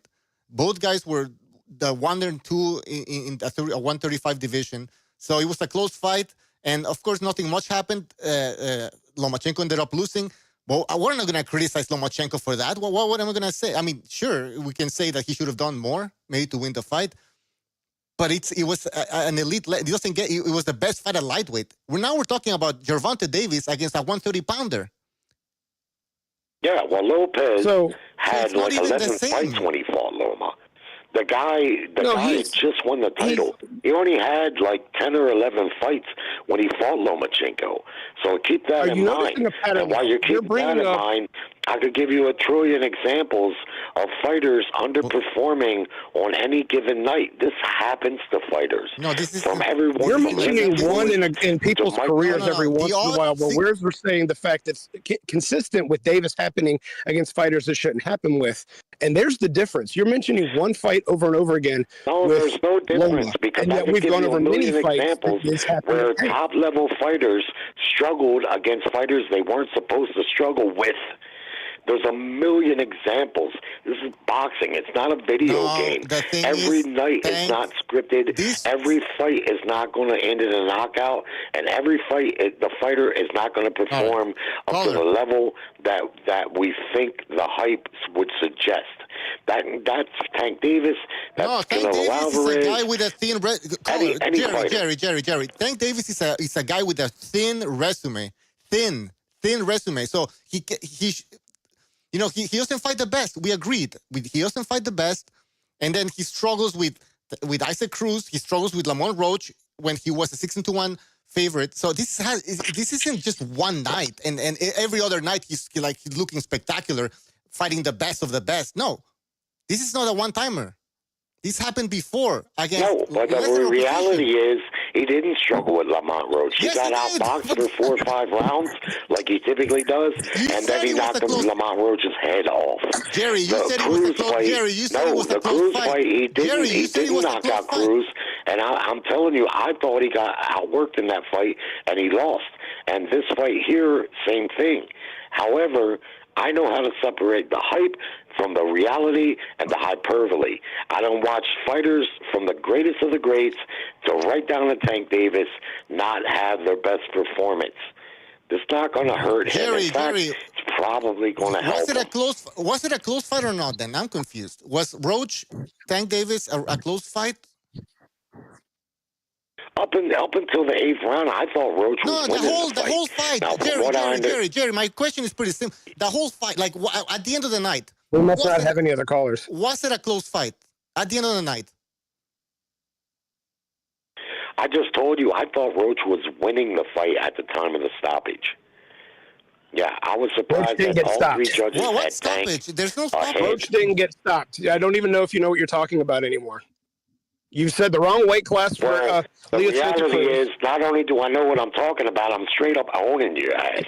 You don't have any logic. You haven't let me say a word. Two, you got the wrong weight class. Okay, hold on. Jerry. I mean, you really don't know what you're talking about. The problem, and you're trying to make it look like I don't by talking over me. And so, if you really want to kumite one night, I'll be happy to talk to you about boxing history and say who knows more. The bottom line is, you don't really know. You're coming from an emotional place. You want to rank on Tank? I told you I thought he lost the fight. I told you I thought he lost the Pitbull Cruz fight. What I'm trying to tell you is something that's very solid in boxing. From the greatest of the greats right down to Tank Davis, they don't always perform up to the level that they're hyped to. That's just the reality. Jerry, so I agree. You can try to argue that if you want, but I agree with you. Jerry, I agree with you that you can have a bad night. I mean, of course. You're gonna have a boxer that's gonna destroy everybody every single night. But again, when it comes to Tank Davis, this has happened before. And then on top of that, we agree that he's got like a 95% knockout ratio, bro. Only a couple guys have ever went the distance with him. Pitbull Cruz is, I think, the second guy that's went the distance with him. Now it's Martin. That's 3 guys. And the one fight, I think, was a 6-rounder early on. So out of all the fights he's had, whether you criticize his resume or not, which I do, he's knocked everybody out, bro. That's cool. He's not a boxer. He's a power puncher. But if he gets taken a distance, he likely loses. Jerry, I mean, when you compare him to Golovkin, I think you made a mistake there because Golovkin was knocking out... That was a huge mistake. Yes, because Golovkin was knocking out... Okay, he wasn't knocking out Hall of Famers or something like anybody like that, but he was knocking top contenders, ranked contenders. and he was destroying them. He wasn't having bad Bullshit. nights. He was knocking out some straight up pretenders. He was heavily favored to win all of those fights. Heavily favored. So what? And credit to him, he won them, and he won them by stoppage. Jerry, so credit to him. Golovkin's a badass, and I know that. But the reality is, when he stepped up to the 3 top middleweights, he went the distance all 3 times. Okay, Horrible that he won. Hold on, Jerry. But Jerry, he was knocking out ranked number 1 contenders, the WBC from the WBA. Well, so Lamont Roach was a ranked contender. No, he's a 130. He's not even in the division, Jerry. He's not even in the division. No, Romero. My God, they were all ranked contenders.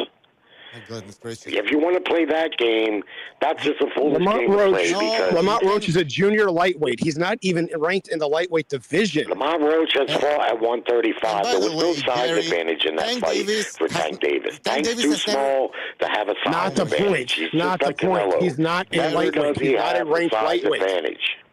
He's not a ranked lightweight. That is the subject that you brought up yourself that we're bringing up to you. We're saying that Golovkin fought ranked guys in his division that were all mandatories and highly ranked. You're saying so is Lamont Roach. Not at 130, not at 135. He's not ranked at Lamont 135. Roach was ranked top 5. So was Rolly Romero. Romero. Not at lightweight. He is fighting at junior light. He's currently a champion at junior lightweight. He was a joke. Just like those 18 title defenses, Golovkin was heavily favored to win, just like Tank has been heavily favored to win. If you want to sit there and tell me that those guys were ranked, okay, fine. They were. Well, the rankings are bullshit, and we know it. Okay, well, okay. Now we're going. Now that's your okay. So the rankings are bullshit. So Tank Davis, who's Tank Davis knocking out then? Yeah, the rankings are bullshit. You challenge that? You want to tell me how Danny Garcia got a shot at Lawrence middleweight title when he never fought at middleweight? You want to tell me how that happened? All right. So you want to tell me how Rolly Romero gets knocked out at 135, moves to 140, and gets a title shot in his very next fight? And gets The knocked out by Isaac rankings, Cruz. they're bought and paid for it. They always have been. Golovkin was favored to win those fights, and credit to him, he did, and he did it impressively. So if the rankings, wait a minute, if the rankings are BS, hold on. If the rankings are BS, then that means that Lamont Roach was not really a legit ranked top 5 guy because the rankings are bullshit. Who was? Those are your words. Yeah. Those are your words. Very, if we're using your logic, I mean, it's not like Lamont Roach was the undisputed super lightweight champion. Super featherweight champion. He was just a title holder. Moves up in weight. The odds are 16-1 for Tank Davis to win. He struggles against him, and the decision might be reversed now because of what happens. And you know that okay, well, I mean that's all well and good. I don't argue any of that. I don't have no problem with that. I don't know how many times I got to keep telling you. I thought Roach nicked the fight. I didn't see the blowout. What I had heard, the fight was kind of boring, very tactical. So how can you compare Tank Davis was not able to land his power shots. How can you compare? And so Lamont Roach outboxed him to a degree. But my thing is I'm not going to hold that against him any more than I would hold it against any other fighter throughout the last 40 years of boxing. Jerry, they're not going to perform top-notch every time. Just Jerry, not. you should because you compare him to Golovkin, and I didn't see Golovkin struggle when he was a 16-1 favorite in any fight. Ta-da. Yeah. Okay, I mean, I wouldn't disagree with that. Like I said, he got 18 straight stoppages, and that's something to be proud of. But I'm not going to overblow it neither. And I told people he's knocking out people that he's supposed to be knocking out. These guys are old, never was, has been, and he's taking care of business, and that's fine and dandy. Let's see what he does when he fights one of the top guys. Derenchenko, he lost that fight. Danny Jacobs, he won on the strength of a knockdown, and that was it. Canelo, you could split them fights, the first 2, either way you want. The bottom line is that performances weren't consistent as they were when he was fighting the guys he was heavily favored to beat. Now, Tank Davis was heavily favored to beat but Jerry, Lamont you Roach. chose Golovkin for a reason, I guess. I don't know why you chose Golovkin, but I'm telling you, you're wrong. Backfired seriously. That was a bad comparison. Just my opinion, of Terrible. course. I could give you plenty of examples beyond Gennady Golovkin. Well, yeah. Give me a If better you one. want them. Give me a better one. How about we start with Jared Anderson? Jared Anderson set up with 16, 17 setup fights. Looked pretty good, knocking out cats that he was supposed to knock Did out. he ever even win a As title? soon as he stepped up. No, but Jerry, that's a bad. I'm What's sorry. that? Compared to a champion, because you're. I gotta go. I can't do this anymore. All right, Have a good night, Jerry. All right. All right, well, get up out of here, bro, because you don't know nothing anyway. So But take your Jerry. fanboy ass and get to going. Jerry. I mean, give me another example with a champion. We need a champion. I mean, Jerry, Bro, I could sit here and give you a million examples. Well, when you keep fighters saying are on that. the up, You keep they saying get that. matched to where they can look good. That's not just Gennady Golovkin. That's anybody. Canelo Alvarez, even Floyd Mayweather. There's a handful of exceptions, like a Lomachenko, who are matched at the very top of the division early on. The first 15 fights or so, they put them in there against guys that they're heavily expected to beat, and typically they do. But we Jerry, don't know nothing until they fight someone that's at least on somewhat of an even playing field. Now, I got to tell you, and I'll tell you again, Roach, Tank was heavily favored to beat him, and he didn't. And the criticism is deserved to a degree, but it's being blown like way out of the water. No, it's not. No, I'll tell you why. I'll tell you. And even when we talk about Tank, well, let me just finish with this. Okay. Even when we talk about Tank Davis not fighting his contemporaries, if you look around, Keyshawn Davis has got Cruz on his helmet and a couple other fighters that he ain't fighting. Shakur Stevenson ain't fighting nobody either. And Loma is distracted and old now. But if you look around, it's not like anybody else is really fighting anybody either. So Yeah, but that's all I got to say about Tank that. Davis has a thin resume. That's what I'm pointing out. He has a thin resume, and then on top of that, he's struggling with these guys that he should be beating, where he's a heavy favorite. Well, you say struggling with these guys. Who the fuck are you talking about? Guy has a 95% KO ratio. Who the fuck is he struggling with? He got this fight the other night, but you're using all this plural shit like he's just going the distance with everybody when that's just not the case. No, but here's the thing. You're using plurals like it just, Oh, my God. Jerry, he's not a good boxer because he has a thin resume, so we agree that we don't know how good he is, right? We don't know how good he is because he hasn't fought great boxers. I disagree. Okay. Yeah, I would go along with that. We don't really know how good he is. Roach. And it's disappointing. It is disappointing. It's disappointing that we don't know how good he is. But at the same time, we really don't know how good Lamont Roach is. Well, we know Lamont Roach may be a better fighter than what we think. Just like Bivol, who many people thought Bivol was a pretty good fighter. But up until he fought Canelo, we didn't realize how good that guy really is. And sometimes that's what it takes. It takes an opportunity for a fighter. They have to get an opportunity where they can show you, how good they are. And so LaRoche may be a lot better than what that Herring loss that people seem to hang on him. He may be a lot better than that. So, we'll have to see. Well, I agree. Tank Davis, we don't know how good he is because he hasn't fought any really, really great fighters. We know exactly how good he is, bro. He's not better than Lamont Roach. I mean, how much better? Well, yeah, he wasn't Saturday night. He wasn't. But Ray Leonard wasn't better than Roberto Duran when he fought him the first time. And then he shut him out twice and made him quit. Are you comparing Gervonta Davis to Roberto Duran? Yeah, no, Lamont Roach? Jerry, these guys are. No, I'm making an example for a casual fanboy that hasn't watched enough boxing to know that even the greats struggle sometimes. Yeah, but they struggle like and I can give you a trillion examples. Yeah, but Jerry, so you are comparing them. Jesus Christ, Jerry, but you used. I'm sorry, but I disagree with what your examples are in my opinion, don't apply here because Leonard struggle against Duran makes kind of sense because Duran was a lightweight champion moving up in weight, right?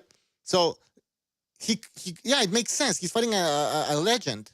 But right now we're talking about he was Roach. moving up in weight just like Roach was moving up in weight. What else you got? Who's Lamont Roach? Nobody. He wasn't even an undisputed 130-pound champion. And even the Las Vegas and, Yeah, and, the, and by the way, even Jerry, with Duran when he fought Ray Leonard, Duran wasn't considered as great as what he became to be after his long career and his legendary status when he fought Duran. Now, they knew that was going to be a good fight. Oh my God, Jerry! Bottom fucking line is Duran. Leonard struggled and he lost the fight, but then he came back to twice beat Duran in a closed-minded fashion. I could give you a trillion examples, bro. I mean, you to try to argue the contrary to what history has already laid down is very fundamental things that I'm telling you, and you just want to argue them because you're coming from an emotional place. You don't like Tank, and you want to dog them, and you don't hold them to the same standard. Jerry, can I talk? I think you're delusional. I think you don't want to admit that Tank is not as good as some people want to make him out to be. He struggled against Lamont Roach. He shouldn't have struggled Lamont Roach. He struggled against Isaac Cruz, and Isaac Cruz is not a great boxer. We saw him against Valenzuela. He completely lost that fight, right? He beat Romero, but who the fuck is Romero? We know him because he got knocked out by Tank Davis. That's how he became a famous boxer, to be honest. So Tank Davis, and then we agree, Jerry, that Tank Davis has a thin resume. So they all do it lightweight. You put everything together, Jerry, and you find out that Tank Davis deserves to be criticized. And it's not unwarranted criticism, it's legit. And you want to compare him to Golovkin. I mean, that doesn't make any sense in my opinion. And then Golovkin actually, in my opinion, in the opinion of many people, he beat Canelo that first time. Second fight was close. He Sugar Ray, Bucho. So and then you talk about Sugar Ray and Duran, Leonard struggling against Duran. But was that a 16? Was Leonard a 16-1 favorite? I'll have to check that out. No, and like I've already told you, I don't know. You got selective hearing. Yes, I realized that performance was inconsistent. Yes, it was. And I told you that I thought Roach won the fight. I just didn't see a blowout there. The first 6 rounds were too tactical, with too fewer punches landed, very hard to score. I thought Roach won the fight. I think Tank Davis deserves criticism, mostly not for this performance necessarily, but for the fact that being the A side, he hasn't made the big fights, and that's disappointing, and that's why I didn't buy the fight. But I'm not, like I say, I'm not willing to hold him to a different standard than Lopez, Loma, or Shakur Stevens, or I'll tell you why, any one of those guys. I'll tell you why I do hold him to a. See, Teofimo Lopez has a better resume than Tank Davis. He has bigger wins. All these other guys have big wins. So when they have a bad night, I can kind of understand. But this guy has a thin resume. Well, he's also had more inconsistent performances than Tank. Oh, my God. Lopez, in particular, has had more inconsistent performances than Tank Davis has. You got the fight with the Pitbull, and you got this fight here. Those are probably his 2 glaring inconsistent performances, but Teofimo Lopez has more. He has like 3 or 4 fights. All right, so he's on the same level as But I'll tell you what, Teofimo Lopez. Who fought Loma? Who dogged him? Yeah, who beat Lomachenko? Teofimo Lopez. Who beat Josh Taylor? Teofimo Lopez. And then he has some terrible performances. I agree with you, Jerry. He has some terrible performances, and we've criticized him for that. But you're acting like nobody criticizes Teofimo Lopez, and everybody's just criticizing Tank Davis. No, and by the way, again, they're not even on the same level because Teofimo Lopez was the undisputed lightweight champion. He was also the lineal 140-pound champion. So he's not even on the same. He's on the higher level than Tank Davis. So Tank Davis has to be criticized. Well, he may be, but from a monetarily standpoint, who cares, Jerry? I don't give a fuck. I don't give a fuck about the money, Jerry. I don't give a fuck about the money. Jerry, who gives a fuck about the money? Lopez has had inconsistent performances where you could argue that he didn't even win the fucking fight. Okay? He's got a big win over Loma, which I thought he deserved. He's got a big win over a faded Josh Taylor, which I thought he deserved. I believe Lopez was the undisputed champ. Even though he wasn't credited for being so, I believe that he was.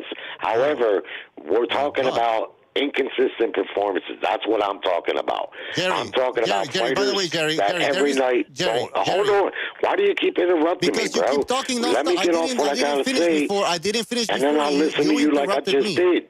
You don't hold the cards here, Jerry. Yo, Jerry, you don't hold the cards here. That's what Jerry, you're ranting, and you don't even let me talk. By the way, Teofimo Yeah, you say, I don't hold the cards. Jerry, Okay. Teofimo Lopez is better than Tank Davis. You said maybe, and then you talk about the money. Nobody gives a shit about the money, and there is no maybe, Jerry. Jerry, there is no maybe. Teofimo Lopez has a better resume, better pedigree than Yeah, I Tank think Davis. there's a maybe. It's There's not a maybe there. It's not a maybe. You're just fooled by an inconsistent performance Saturday night, and now you think Tank can't punch or he's not a top player, but he is. He is. No, he's not. He is. And if he fought Lopez, I don't know who I would pick. That would be a good matchup. And I hope that he would get around to those fights. And there's where the real criticism lies. Criticizing Tank Davis for being the A side and not making the big fights. Because I'm not going to hold one performance against him no more than I would anybody else. Multiple, Jerry. It's multiple. Jerry, it's multiple. Anything resume. Who's the multiple? If a guy has a 95% knockout ratio, who the fuck are you talking about? You're talking about a decision against Cruz and this fight Saturday night. That's what you're talking about. You're talking multiple, but really it's two fights that... That's like 4. I just brought up 4. You hear me? I just brought up 4, bro. You want to take any other fighter and hold that same scrutiny? Yes, I can do that too if you want. Yes. You name them and I'll do it. Do it. A champion. No, not Jared Anderson. Jared Anderson. Who? Shakur Stevenson went 10 rounds with a guy that had to take off work to even come to the fucking fight. I agree. Are you kidding me? Yeah. What's his name? Keyshawn. I like Keyshawn Davis, but his opponent was a fucking old, worn-out fucking gym rat. Total mismatch. What are you talking about here? The problem is you can't separate the hype from the hyperbole, and I can. And when it came to Golovkin, I did. And when it comes to Davis, Jerry, I do we also. Exposed you, Jerry. We exposed you. You got it wrong with Golovkin. That was a very bad comparison. Well, you say so, but the reality is it's not a bad comparison. And when Golovkin stepped up to fight 3 top middleweights, he went the distance in all 4 fights. Yeah. And that's the proof in the pudding, bro. No, that's not the proof in the pudding. I'm sorry, Jerry. He knocked out. And he gets credit for that. Because any fighter can have a bad night, and Golovkin didn't. He was a beast. He was a monster. He knocked those guys out that he was supposed to. But when he fought guys that were at the top, the stoppages went away. I don't care what you say, you can't turn that back. You're talking 4 fights that went the distance, and you could call them either way, almost right down the line. Yeah, Jerry, I don't think you know who Canelo is, because, I mean, going to distance with Canelo, it's not a bad thing. And then probably beating him the first time, it's not a bad thing. Now, we're talking about Lamont Roach here. You're comparing this to the Ramon's performance. Not the point. The point is, when he fought the top middleweights, the knockout stopped. Well, when Tank Davis, here's the thing, love him or not. Hold on. So is Davis fighting the top lightweights? Yeah, is he fighting the top lightweights right now, Jerry? How many times you want me to tell you? The guy was a big underdog. I'm not denying that. I'm not denying that. Zip it, bro. Leave it alone. Hey, I'm not denying that, bro. Listen, Alvin McCall was a big underdog when he knocked Lennox Lewis out. Team Rockman was a big underdog when he knocked something Lennox Lewis you're not very good at. Be quiet for a second. Are you wearing a suit right now, Jerry? Shut your mouth. Listen up, Jerry. Listen up, Jerry. I'm going to keep saying this to you. Listen up, Jerry. Okay, good. You're quiet. You brought up Golovkin against 4 guys that actually one time. Oh, here he goes again, interrupting and talking. Are you gonna stay quiet for a second, Jerry? Make your point. Jerry, are you listening? Get out your stupid point. Yeah, and you say I'm emotional. Anyway, Jerry, you bring up 4 people, especially one Hall of Famer on Golovkin's resume, which you now admit also that Tank's never faced. So yes, we did expose you on Golovkin over and over again. And you keep bringing this up as if that's a parallel. And then Jerry, let him finish. He fought 3 top middleweights, and it's arguable that he didn't win any one of those fights. So you can chime all you want for him. Doesn't matter. It's not going to change. I'm not chiming for him. I'm exposing your lack of knowledge. I'm exposing your lack of knowledge. Well, it's just facts, bro. I mean, you told me where I'm lying. Let him finish. The facts are that Lamont Roach is not a ranked lightweight. He's a junior lightweight champion. Never said he was. So he's not even. Never said he was. Yeah, you did earlier. Actually, roll the tape back. Yeah, we can show you did. Top 5. But you said he was top 5 lightweight. You said top 5. No, I did not. I never said he was a lightweight because he's a 130 You pound most certainly did. All right. You literally said that. We're not going to go anywhere. We're not going to go anywhere. Okay, so go ahead, Chief. I'm going to make your point. Oh, there's no use in me saying anything else. He's now lying and double talking because he's gone back on what he said that we heard him say, and it's on the air. And I just listened to it a minute ago before I called back in. So no, you didn't hear me say. I never said he was a top lightweight. You did. The reality you said he was is a top the guy 5 doesn't fight at 135. You said he was a top 5 lightweight. Well, you said he was a top 5 lightweight. He struggled against a 130 pounder. Absolutely not. Your words, he was a top 5 lightweight. And then when I said he wasn't, you argued with me. So let's go back to this. I'm going to actually extend this. Well, you did. Never said he was. How could he be a top 5 lightweight when he fucking doesn't fight in the 135-pound division? How can he be that? That's a good question. Why don't you answer since you're the one that said he was a top 5 lightweight? Why don't you answer that question since you said he was? You must have misheard, bro. And I'm telling you right now, the guy is not a top lightweight. You also said that his fight with Tank Davis and Leo Santa Cruz is a featherweight, which was not true. So you're a little off on some of your stuff. Now let me extend this out and let me finish. No, you're off on some of your stuff, bro. I'm not off on any. I'm not off on any. I'm telling you your words of what you said. I'm telling you your words of what you said. These are your quotes. So I'm not off on anything. No, you're not. You're not going to tell me what I said. I know what the fuck I said. So I don't need to listen to a fanboy to understand what I say. All right. You said Tank Davis and Leo Santa Cruz was at featherweight. Wrong. You said that Lamont Roach was a top lightweight. Wrong. What weight was it? What weight did they fight? You tell me boxing. You tell me boxing knowledge. Go ahead. 126. It was a 130. That's what I remember. It was a 130. 130 was 130. Okay, It was 130. Okay. All right. Well, okay, you got that 130. Yeah, and he struggled. Okay, now listen. Let me finish. Yeah. Jerry, we've been going at it this part of the game. You are a solid fan, and I give you full credit for that. I really do. But there's been a little bit of hyperbole going on both ends, yours and apparently ours, according to you. And what we've been exposing is the fact that you were taking a very bad example. I give you credit for trying, but the Golovkin was a terrible example because it doesn't apply, because those were the 4 best middleweights in the division. Our world champions, multiple divisions. Tank's fought nothing like that. Period.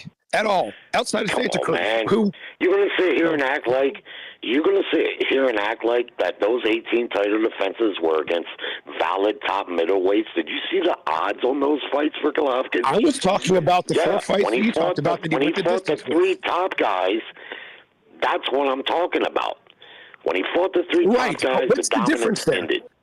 What's the difference between them and Lamont Roach? They were top guys. They were top 5 and multiple division and multiple world time champions. They're not the same weight class as Lamont Roach. They were the top guys. Darren Chinko, I don't think had won I'm not sure where Darren Chinko, but Golovkin arguably lost that fight. I'll give you Devin Chinko. I don't think he never won a belt. I'll give you that one. He never won a belt, so I'll give you that one. All right. Hold on. Okay, well, the point just stands that that's just an example. I could give you plenty of examples other than Golovkin, but he's the one that comes to mind for me most recently. At the end of the day, all I'm saying is this. Fighters from the legendary greats down to Tank Davis don't always perform at the top of their level. They just don't. James Toney's got a couple losses to some African dude where you look at it, and he's got 2 losses to Montel Griffin, and you look at it, you're like, how the hell did he lose those fights? Yeah, but just doesn't always happen. Well, Roy Jones is a legend. The bigger criticism is to criticize Tank Davis for not making the big fights because his opponents is on him. Roy Jones doesn't have a thin resume. He was a multiple division champion. Tank Davis, he has 1 belt here, a regular belt over there, and then he struggled. And on top of that, with a thin resume, he struggles with these guys. So that's the difference between him and Roy Jones. But by the way, let's take a phone. Stay there, Jerry. 612, you're on the air. 612. Maybe he wants to say something to you. Yo, what's up? Can you hear me? Yeah, what's up? Do you want to talk to Jerry? To be honest, I was listening past 10 minutes, and I ain't gonna lie, I kind of agree with what he's saying. Like, I think you guys just don't like Tank, so you're just going to use everything against him. Oh. It's very similar to Golovkin, like he said. When he fought guys, before he fought like a step up in competition, he was knocking everybody out, right? So then they put him in there with some real niggas. Like, at that time, Danny Jacobs was really good. Like Lamont He Roach. got that knockdown on him, but it went to distance. And then he fought Yeah, but caller, the OG Canelo. 612. Are you comparing? What's up? Are you comparing Danny Jacobs with a Lamont Roach? Are you comparing Canelo to a Yeah, Lamont why Roach? not? Am I comparing? Why not? Why You act not? like Danny Jacobs Why not? had Jerry, burned the Jerry. barn down. He hadn't really done that much. He was a top middleweight for sure, but it's not like he just had some great big wins on his resume. He didn't. Jerry. He Knocked out certainly Peter did Quinlan, not. who was undefeated at the time. Yeah, Jacobs was a contender. He wasn't moving up in weight. He was a true middleweight. He was a big He was a middleweight. contender. Yes, Jerry, he let was. me finish. He was a contender. And a former world Please, champion. let me finish, Jerry. Do I compare do I compare Danny Jacobs to Lamont Roach? Yeah. I'm just gonna say that fight, the way it's very similar. The situation is very similar to Tank, what Golovkin went through. People kind of like I don't know who these perfect boxers y'all be talking about that never have any kind of issues in the ring. I don't know who y'all be talking about, but this happens to almost every fighter, where it's like every fight or two there might be a struggle and stuff like that. I don't know why y'all don't want to see it that way. I don't get that. I mean, y'all claim y'all know boxing. This is called BDA boxing. Every fight or two, there might be a struggle. One of my favorite fighters of all time is Floyd, right? He struggled against Madonna at first. He still won, but he struggled a little bit. And then they rematched it. People were talking shit saying, oh, Floyd robbed him. Okay, let's rematch it. And the rematch tore him apart. So every now and then, no matter how good you are, there might be a struggle or two. He beat him, but like he never tore anybody apart in a rematch. They were saying Canelo was going to knock out. Jerry, that's an example. They were saying Canelo was going to knock out. They were saying Canelo was going to knock out John Ryder when he fought John Ryder. He should have knocked him out. John Ryder is nowhere near on Canelo's level, but he didn't. He knocked him down, but he didn't knock him out. That should have been like a 4-round knockout. All right, 612. Let me talk. That should have been a knockout. That should have been. That should have been a 4th-round knockout. John Ryder. That should have been a 4th-round knockout. We get it. Can I that should have not went to this. All right, I'm gonna mute you because you're repeating the same thing multiple times. Canelo, people say he was gonna stop Ryder. He didn't stop him, but the guy Canelo didn't get dropped. Canelo didn't run to his corner and then get his face wiped up, and then he didn't struggle against Ryder. He just didn't stop him, right? So that's a bad example. You didn't hear what I just said. He didn't struggle. No, you can't say he didn't struggle, man. Look at Canelo's face after that fight. That's one of the toughest fights Canelo's had. Look at his face. In the last 4 or 5 years. Look at his face. That fight was a tough fight, man. Look at his face. Is that what you're saying, Jerry? Look at his face. I mean, that's not how you score a fight. Jerry, I'm sorry, Jerry. I'm sorry, Jerry. That's not how you score a fight. Ryder was Jerry, him I'm sorry, fits at Jerry. times. Jerry, I'm sorry. That's not how you score a fight. You score a fight by it's a 10-point point system. Canelo won all of the rounds. He dropped the guy. So that's not. He didn't struggle. Look at his face. It was a tough fight. Look at his face. It's not. That's not a fight no. I've A seen tough Canelo fight. win A in tough about fight. 4 or 5 years. Jerry, I'm sorry. A tough fight is what happened with Tank Davis, Lamont Roach, and the scorecards even they explain it. He muted everybody, not just me. The scorecards. Stop mansplaining, bro. The bottom line is Canelo was expected to stop that guy. The That was supposed to be a mismatch. Jerry, I'm sorry, you And don't what it understand. was, You don't know about Jerry. Jerry, let me talk. It was Let me a tough finish. fight Jerry, let me where finish. Canelo Jerry, had to grind to get the victory. Jerry, let me. Jerry, that Jerry, should have been a 4th-round knockout. Jerry, let me finish. The scorecard said that the fight was close. The scorecards for the Ryder Canelo fight did not say that the fight was close at all. And you're telling me, look at his face. That's a terrible argument. That's not evidence that it was a tough fight. It's not as bad of an argument as you think it is. I watched the fight. I don't care what the cards said. I watched the fight too, Jerry. That's not a. The cards may have said that it was numerically lopsided, but the fight says it was competitive. Very Jerry, competitive. let me ask you something. And Jerry, let me ask you something about the Ryder fight. Expected to be. So the point. Jerry, let me ask you something. Jerry, let me ask you something. Jerry, let me ask you something. Jerry, let me ask you something about the Ryder fight. At any point in time, was Canelo anywhere close? Regardless of how close the score may have been, was he anywhere close to losing that fight? No. Exactly. Case No. closed. End of discussion. Well, I just shut that one down. That one is over. Undisputedly, I just won that argument. Tank Davis I undisputedly won that argument against Roach. When I've told There's you many no times, comment to come back from on that comparison. But Zero. the bottom line is fights don't just play out the way you think they do all the time. And when they don't, as a boxing fan, you recognize this is not a video game. These guys are real people, and it's not always going to be your night, and you're not always going to perform up to what the expectations are. No, I agree, Jerry. The expectations I agree. Ryder was a cherry pick, and Canelo would make easy work of him. Didn't happen. The thing with Roach and Tank was going to stop him in the second half of the fight like he typically does. It didn't happen. My point is, I stand on it. Every night ain't going to be your night, bro. No, I agree, Jerry. We agree, but we've agreed that part. You just come up with bad examples to back up. We agree with that. We agree with that part. Not every boxer is going to destroy his opponents. Of course not. And of course they're going to have bad nights. And of course there's Buster Douglas moments, AJ Ruiz moments. But the thing with Tank Davis, it's not the first time. And on top of that, he has a thin resume. So you put all of that together, and you can come to that conclusion. Let me finish, Jerry. And you put everything together. Where's all these fights that Tank is taking the distance? You put everything together. Giving problems. Oh, where? You put everything together. You said yourself, Cruz. Again, do we need to rewind the tape because you forget what you say sometimes? Okay, so that's one other fight. That's two. That's one other fight. You just asked me the second time. You apparently forgot. You're the one that even brought that one up. All right. You know what? There's all phone calls. So that's one other fight. You keep using these plurals like it's a multitude. Yes, it's one other fight. And you could argue that he won the fight. He was struggling against bantamweight.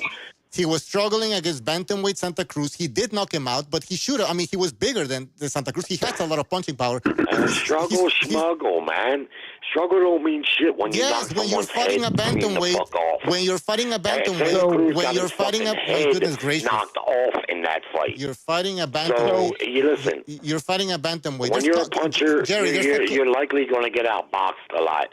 Santa Cruz was outboxing Tank, no question about it.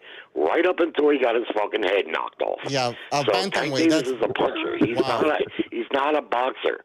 He's not a guy that's going to go out there and throw a bunch of jabs and shit. His arms are too short. He's too short. Not built for boxing. He's built for punching. And that's what he does.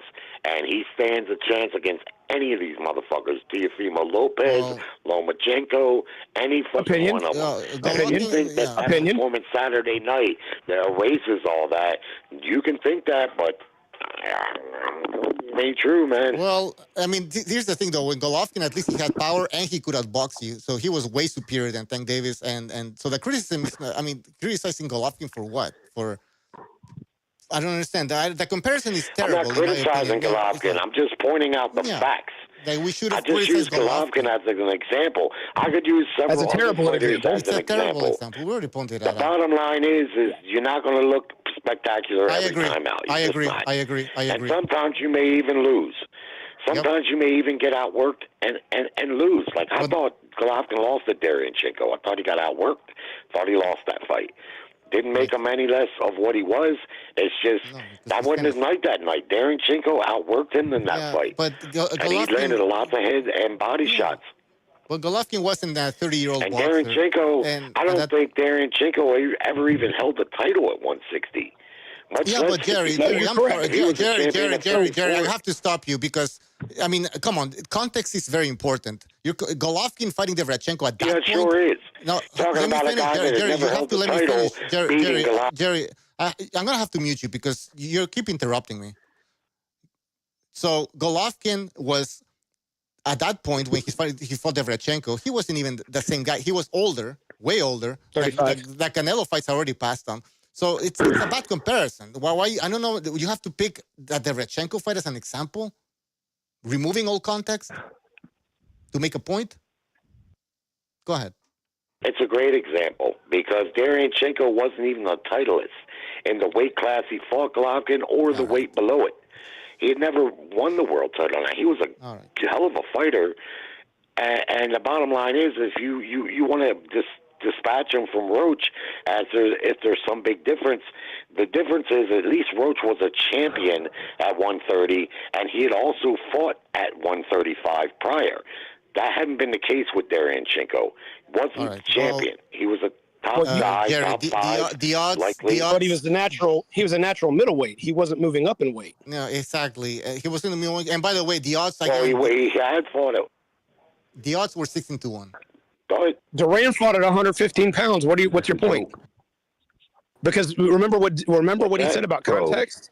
You got to apply the context. All right, guys. You're picking and choosing when you want to do all this stuff. All right, guys. There's other callers who have been waiting for 30 minutes. Some other 20 minutes. So we're gonna have to Jerry. You have to got shit to say. Yeah, Jerry, you have to call back. This is great. Some people want you to debate Chief one-on-one. Maybe we can set that up. But we're gonna move on. Thank you for calling, Jerry. Yeah, okay, Jerry. Thanks for calling. Call back again. Take care. All right, BDA. This is Bucho. Right. This is Bucho, by the way. This was Bucho. You wasn't BDA. It was Bucho. All right, take care. Woo. Oh shit! Yeah, hang up on the other guy. 612. Do you want to say anything else before we move on? 612. I don't know if he's still there. 612. Maybe he went to the toilet. Hey, he called you BD on purpose, bro. That was disrespect. Yeah, I don't know why. All right, we're gonna drop this call. We're gonna take another call.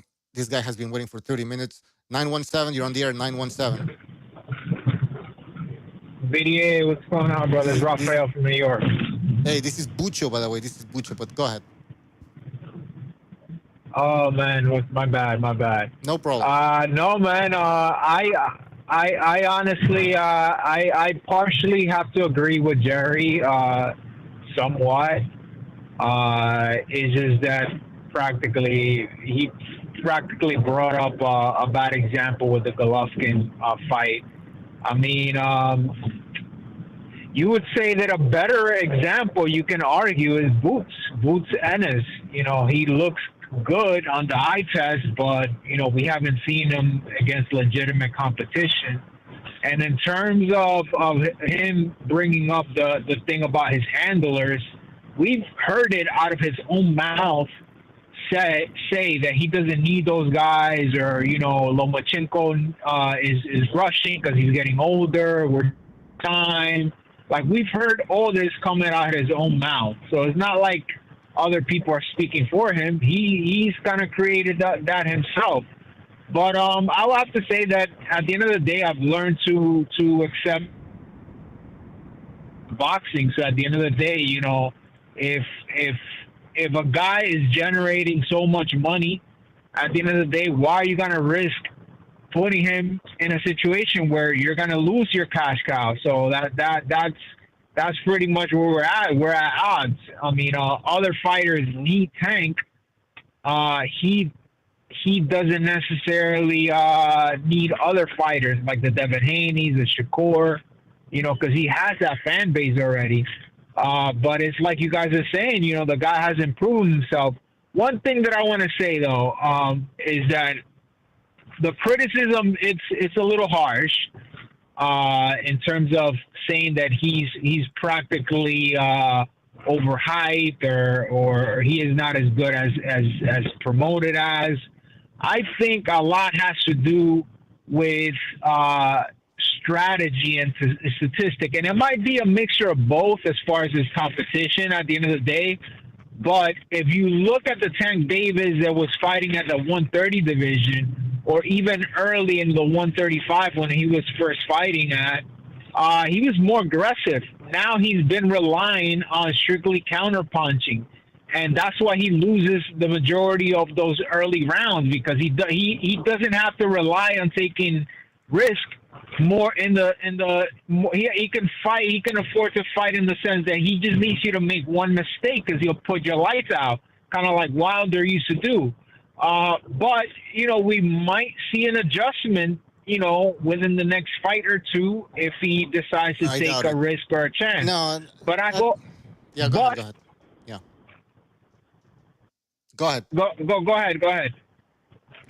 No, I was about to say that I've always been in the camp of Shakur Stevenson would beat him, and Devin Haney probably has the style and the length to probably beat him, even though that was a 50-50 kind of. I see Shakur more giving him problems because I just don't see him getting caught by one of those big punches. Like as I was watching the Frank Martin fight, I'm watching a fight.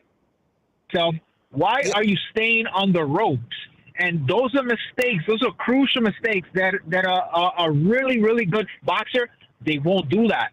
So I think it's a combination of two things. A, bad opposition. Obviously, he's fighting mediocre fighters, just like you said. You mentioned Rolly Romero. You mentioned pretty much in fighting people that shouldn't even be in the ring with him. Sorry to cut you off. But I think because I know what you're going to say.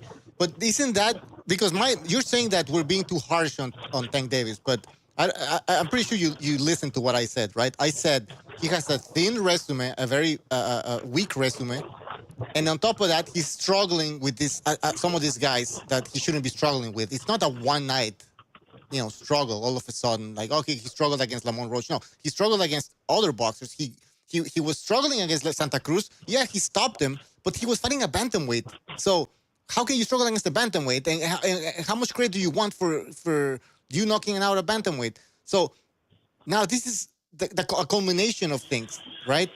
He struggled against Lamont Roach, a 9-1 underdog who was moving up in weight. So tell me how my criticism of him is not justified. I don't think I'm referring to you, and my apologies if I didn't really communicate that from the beginning. I don't mean that with you. I'm talking about the overall public. For example, Paulie Malignaggi, goes out on Pro Box and says that you have to question his power now because you don't know if he's that good, and the opposition. My thing is, number one, yes, it may be a combination of that, but at the end of the day, we never saw Tank land a clean one on Roach, and that has to be credit to Roach. His defensive, his being disciplined to staying with his game plan, and at the end of the day, you have to say that it could also be on Tank's strategy of fighting on the back foot, waiting for you to commit and make a mistake so he can counterpunch you. That's the only thing there. But at the end of the day, we just have to see what happens moving forward. I'm going to hang up the call after I just make this one statement. The only bad thing that I regret about that fight is that I actually really, really was looking forward on Tank calling out Jake Paul, because I saw that. I saw that happening from a mile away. I know the hardcore fans don't like that at all. They say that it's bullshit. But, at the end of the day, boxing has kind of became a clown sport within the last, 5 to 6 years. So I kind of don't even really get mad about it anymore. I'm with you. I'm with you on that one. All right, caller. Thanks for calling. Call back again next time, all right? Absolutely, brother. Take care. All right. Before we continue, let's read a super chat here. Mars Boxel says, we need Chief versus Jerry Kumite. Absolutely. We need to get that set up. We also have another super chat. Oh, shit. All right, I have it here. Fight or Flight Boxing. Thank you for your super chat. He says, geriatric Jerry on some roid rage. Okay. All right. Thank you for that super chat.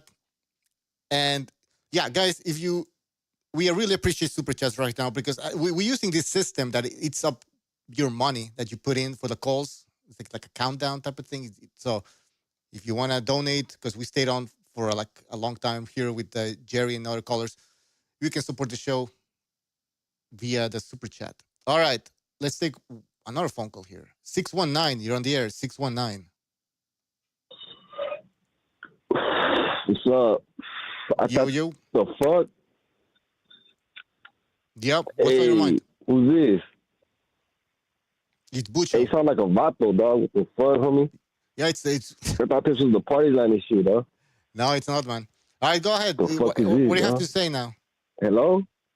Yo. All right. I don't know. This guy's high as fuck or something. Let's take another phone call. You don't have to be lonely at vatosonly.com. 612, you're on the air. 612. Yo. Yep. Yeah. So, the reason why I think your criticism of Tank is unfair or it's not really necessary is because if you are aware that no matter how good of a boxer you are, every now and then you might struggle in a fight or two, what is your argument? How are you pushing back to that? Great point. So it's not, again, I'm not criticizing Tank Davis just because of one bad performance. It's an accumulation of bad performances. He hasn't fought the best of the best. We agree with that. Jerry even agreed with me on that. And now finally he struggles against a 130-pounder, and he's supposed to be a 16-1 favorite. So it's not only because of that, of this particular fight, it's his whole career put together. I'm saying he's not as good as some people. The thing about that, though, is that's like, I get what you're saying, but you're not. There's little things you're just not taking into consideration. I understand you don't like the guy, so you're never going to give him credit. I get that. Well, but it's like that's almost everybody. There's no perfect fighter who doesn't go through that. I'm sorry, 612. How do you know I don't like the guy?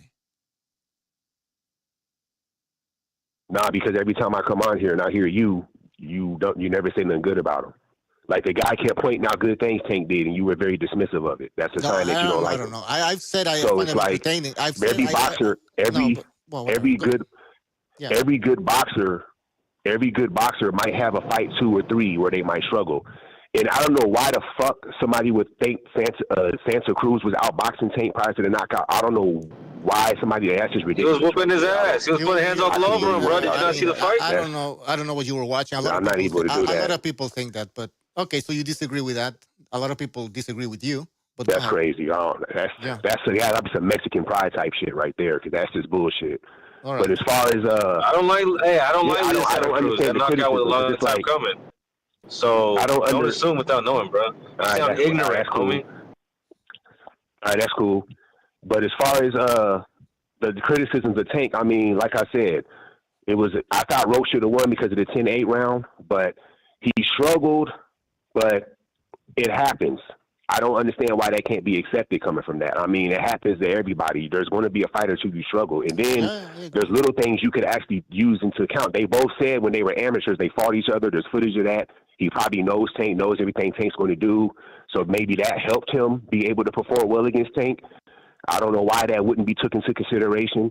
And it's not like he was knocking Tank down and beating him out. Tank should have lost because of that knee thing. I get that. So I'm not arguing that. But it's like these things happen in boxing. Y'all talk like there's perfect fighters out there that never had these issues. There's multiple great legendary fighters that have had shit like this happen. Caller, that's Europe. I made it very clear, Caller. And y'all act like that ain't real. Caller, I've made it extremely clear like 50 times that there's no perfect boxer. And I've said multiple times that boxers will struggle. Even the best of the best will struggle. So why talk like it then? No, that's your opinion. I explained it to you. I said boxers will struggle. But when it comes to Tank Davis, he has a weak resume. He has a weak resume. Do you think? Okay, what do you disagree with what I'm saying? He has a weak resume. It's not a controversy. Nobody. That's another thing that's throwing me off. Yeah. I've never heard nobody that called on here when I'm on here, or just in general. Nobody's saying Tank has a great resume. Everybody knows he doesn't have strong opposition on his record. We all know that. Right. Nobody's saying, Tank beat a bunch of A-list fighters like a Floyd or Canelo. Nobody never said that. The other guy didn't even say that. So why even mention that? I'll tell you why. If you are aware that no matter how good of a fighter you are, you might struggle. Why is the pushback? That's what's throwing me off. 612. Well, you know this. Hold on, let me talk. So why push back? Yeah, 612.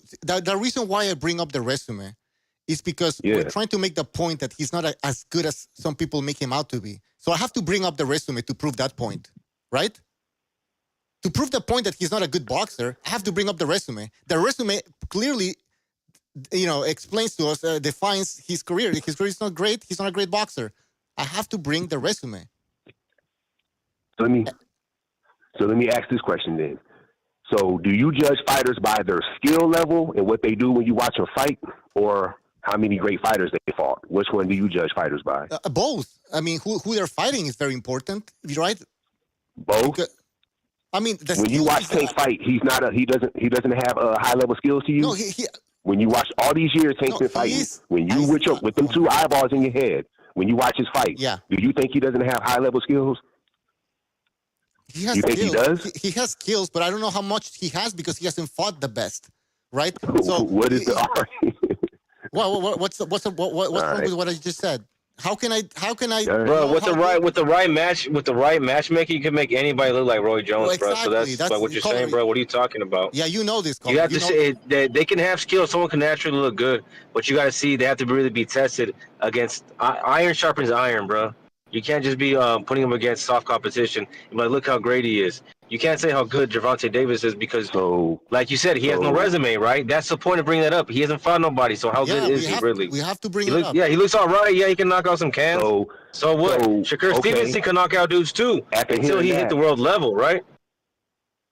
After hearing that, after I hear that, now my question is, okay, he hasn't fight no other top level guys. All right, I ain't mad at that.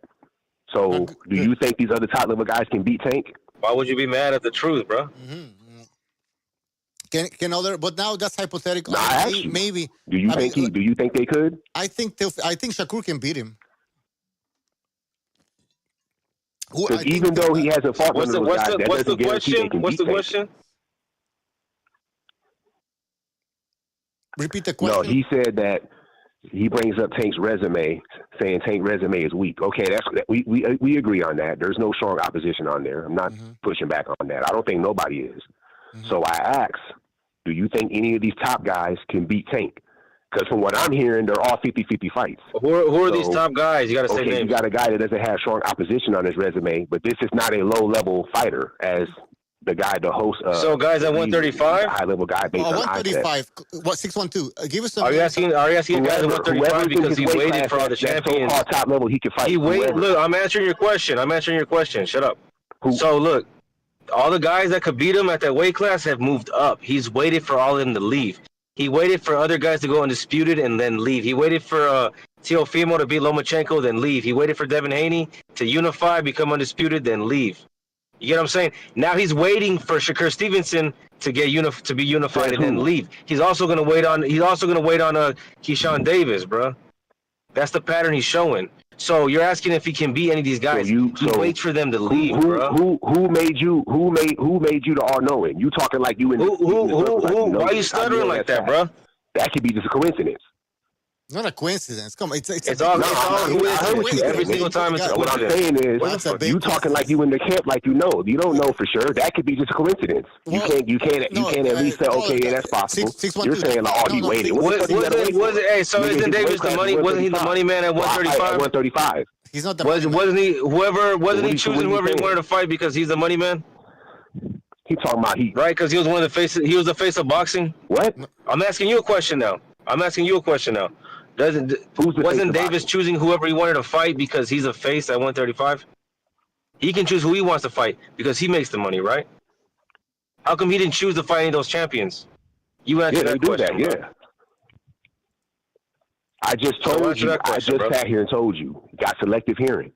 No, he doesn't have strong opposition on his resume. It's all a coincidence. That doesn't mean he's not bringing up his resume, bro. You're not listening to nothing nobody's saying. All right, caller. So you think it's a You're not listening to nothing I said, bro. All right, caller. So you think it's a coincidence that he didn't fight all of these guys? Bro. That's clown shit. You think it's a coincidence he didn't fight any of these guys? No. What I said is, I think it's a coincidence. He's saying like he knows for a fact that he waited till they moved up. Like, no, I don't know if it's a coincidence. He's 135. He's fighting at 135. That question he asked, that was a dumbass question. I just sat here and told you, the host, yes, he has weak opposition on his resume. Right. But that doesn't mean we're not talking about his resume no more, bro. Why do you keep bringing that shit up? Why ask me? You keep bringing that up. Why ask me that? No, he brought it up. He's the one that bringing up his resume now. No one else is bringing that up no more. You keep bringing it up. That silly ass question after hearing me say, "Oh, yeah, he does have a weak resume." So you're talking in circles, bro. You're talking in circles, and you don't want to answer the question. That's what you asking me that. You see this, Bucho? He's talking in circles, so he doesn't have to answer the question. I answered the question. I don't want to answer the question. Stop stuttering, bro. All right, you got it. All right, you got it. Never mind. I ain't going to answer that. All right, listen. Shit. I know I do. You don't got shit. I know. All right. We gotta move on. 612. Call back again and show up on Open Lines Friday if you can. Open Lines Friday. You're gonna be great there. All right. Take care. See you. All right, I'll do that. Yep. Friday. Hey, can I say something there, Bucho? Yeah. I don't know if I'm cutting off here. No. But yeah, I just came in at the last minute where the caller was. Fuck. Yeah, we can hear you. What the? Oh wait, no, it's.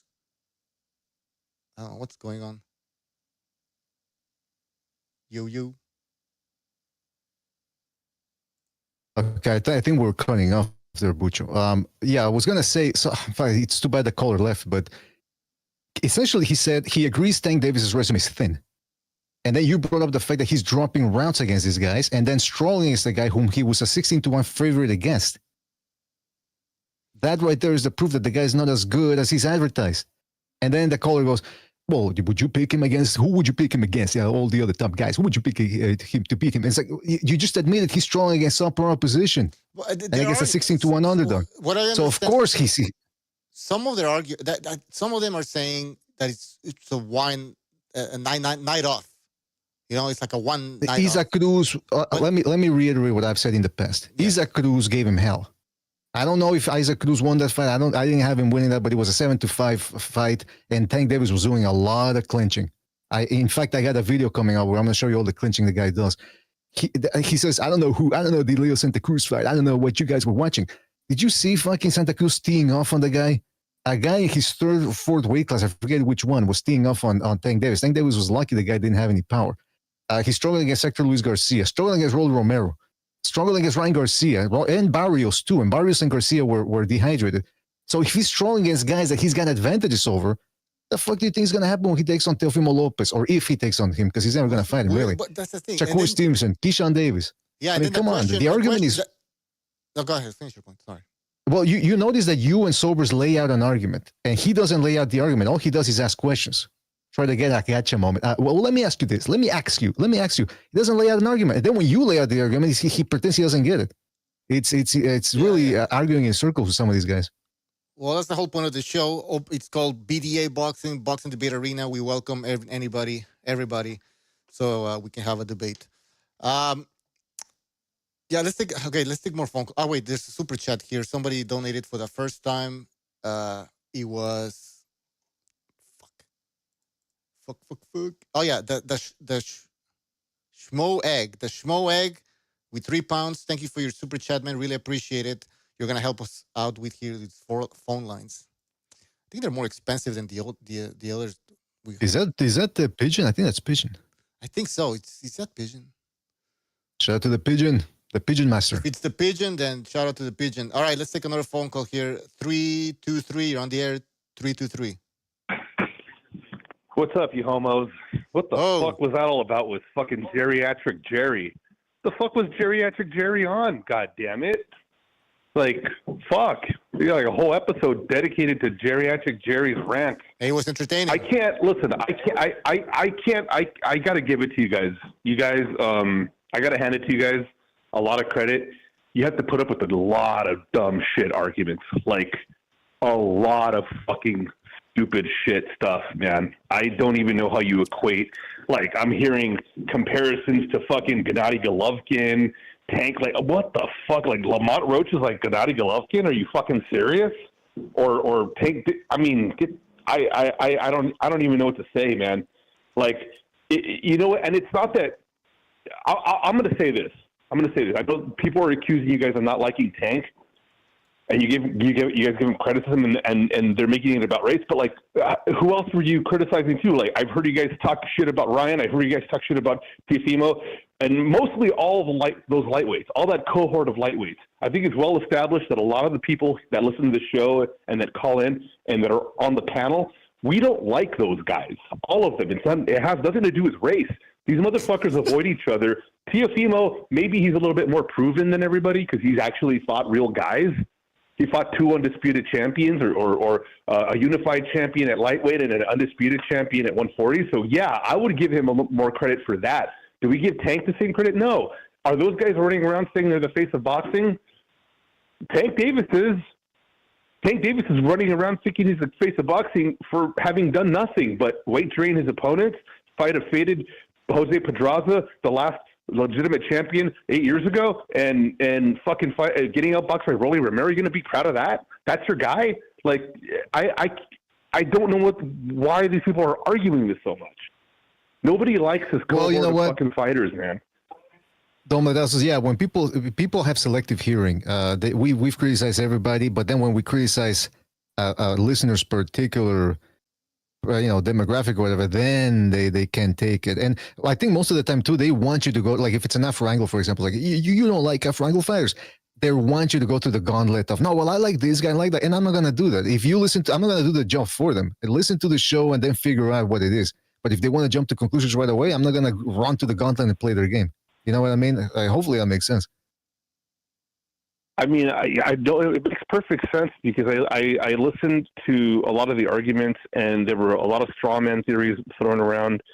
Instead of answering questions with legitimate comparisons, you can't compare. And also, you can't. I have to go back because it was all over the place. You're going to compare these guys to the guys of like the Four Kings era and stuff. Those guys were different guys, man. They fought 5-6 times a year or more. They were 15-round fighters. It's not the same shit. They're not. They were a different fucking breed. Completely different breed. We don't have that anymore. That's gone. We don't have guys that fight multiple times a year like that. That's the fucking era. That whole thing is that ship has fucking sailed. We don't do that anymore. And you can't. That's not a very fair comparison to make. Also, I've got to agree with somebody that said that the weight training is an issue. Weight training is definitely an issue, man. You can't.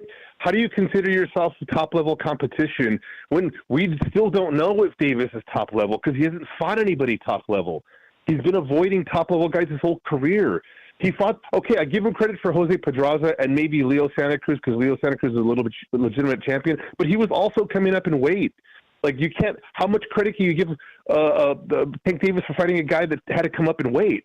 Like, and then how much credit can you give like Ryan Garcia for coming in? How much credit can you give Ryan Garcia for blowing his weight? It was a one night off. It was a night off. That's what you don't understand, Madrazos. It was a night off. A bad night. What's a night off? A bad night. Sorry, a bad night. That was. Yeah, no. I mean, listen. You can't give these guys that much credit. I mean, I don't give credit to Ryan Garcia for coming in overweight at all. But you know what? A bet was made, and Haney knew it. He made the bet, and he went through the fight. You make a deal with a man like that. You had to stand on your word and go through with it. You can't just turn around and say victim later. Like you can't give these guys a lot of credit. Like I just don't understand why people can't see that shit. These guys aren't moving like those guys back then did. They're not. They're absolutely fucking not moving that way. Their actions are speaking way louder than their words, and these guys talk a lot. Like I was watching Tank Davis fights up until I realized that this guy is not fighting anybody. He does a nice job of calling people out, and I think Never Sobers was alluding to the fact that, I don't know why it's escaping people, but this guy is kind of waiting out the guys in his division. He's a little older, and he's realizing that these guys are a little bit bigger. They're boiling down to 135, and they don't have much time in that division. They're going to weigh out of that division very soon. Keyshawn Davis, we're never going to see Keyshawn Davis versus Tank Davis. Tank Davis will never fight that guy. It's too much of a risk. And the rest of the guys already moved on. Like except for Shakur. Shakur's young enough. But in another year or two, Shakur's going to outgrow 135 too. And I guess it won't matter by then because Tank Davis will have already retired. I just don't understand this thing. I think you guys criticize. I criticize all of them. I don't like these fucking guys. And who cares? I can criticize them more now that I fucking think that they're just duckers. They don't fight anybody except for Teofimo. The problem is not that we're criticizing boxers; is that we're criticizing a particular boxer, and then some people have this idea that we only criticize certain boxers. Like that caller, one of the callers, he was saying that I don't like Tank Davis. Like so, I don't think he's listened to the show long enough. And I don't think that he really I think he just wants to hear whatever he wants to hear. And I was really surprised. The madrazos, and then they say, "Oh, I'll give you an example. Like Shakur Stevenson, also his resume is thin, and he also and it's like, yeah, we've criticized Shakur Stevenson. We've covered that. We've covered that many times on Open Line Fridays. We've covered the fact that we've covered the fact that Shakur is boring. He doesn't have a great resume at all. It's really not that good. It's something not, I still think he'll beat Tank, but you know what? You know how he's going to beat him? He's going to put everybody to sleep, and he's going to make it so boring. And I think he'll edge out a points decision. Mm-hmm. And that's it. That's the only way I see Shakur Stevens winning that fight. Yeah, of course. Because Tank Davis, obviously, his output isn't very high. He throws a very low amount of punches for a lightweight. I don't know. I mean, and he did struggle with these guys. He did struggle with D-level fighters. How good am I supposed to make Tank Davis in my book when he's struggling against D-level fighters, C-level? Isaac Cruz isn't a fucking world beater. He's not.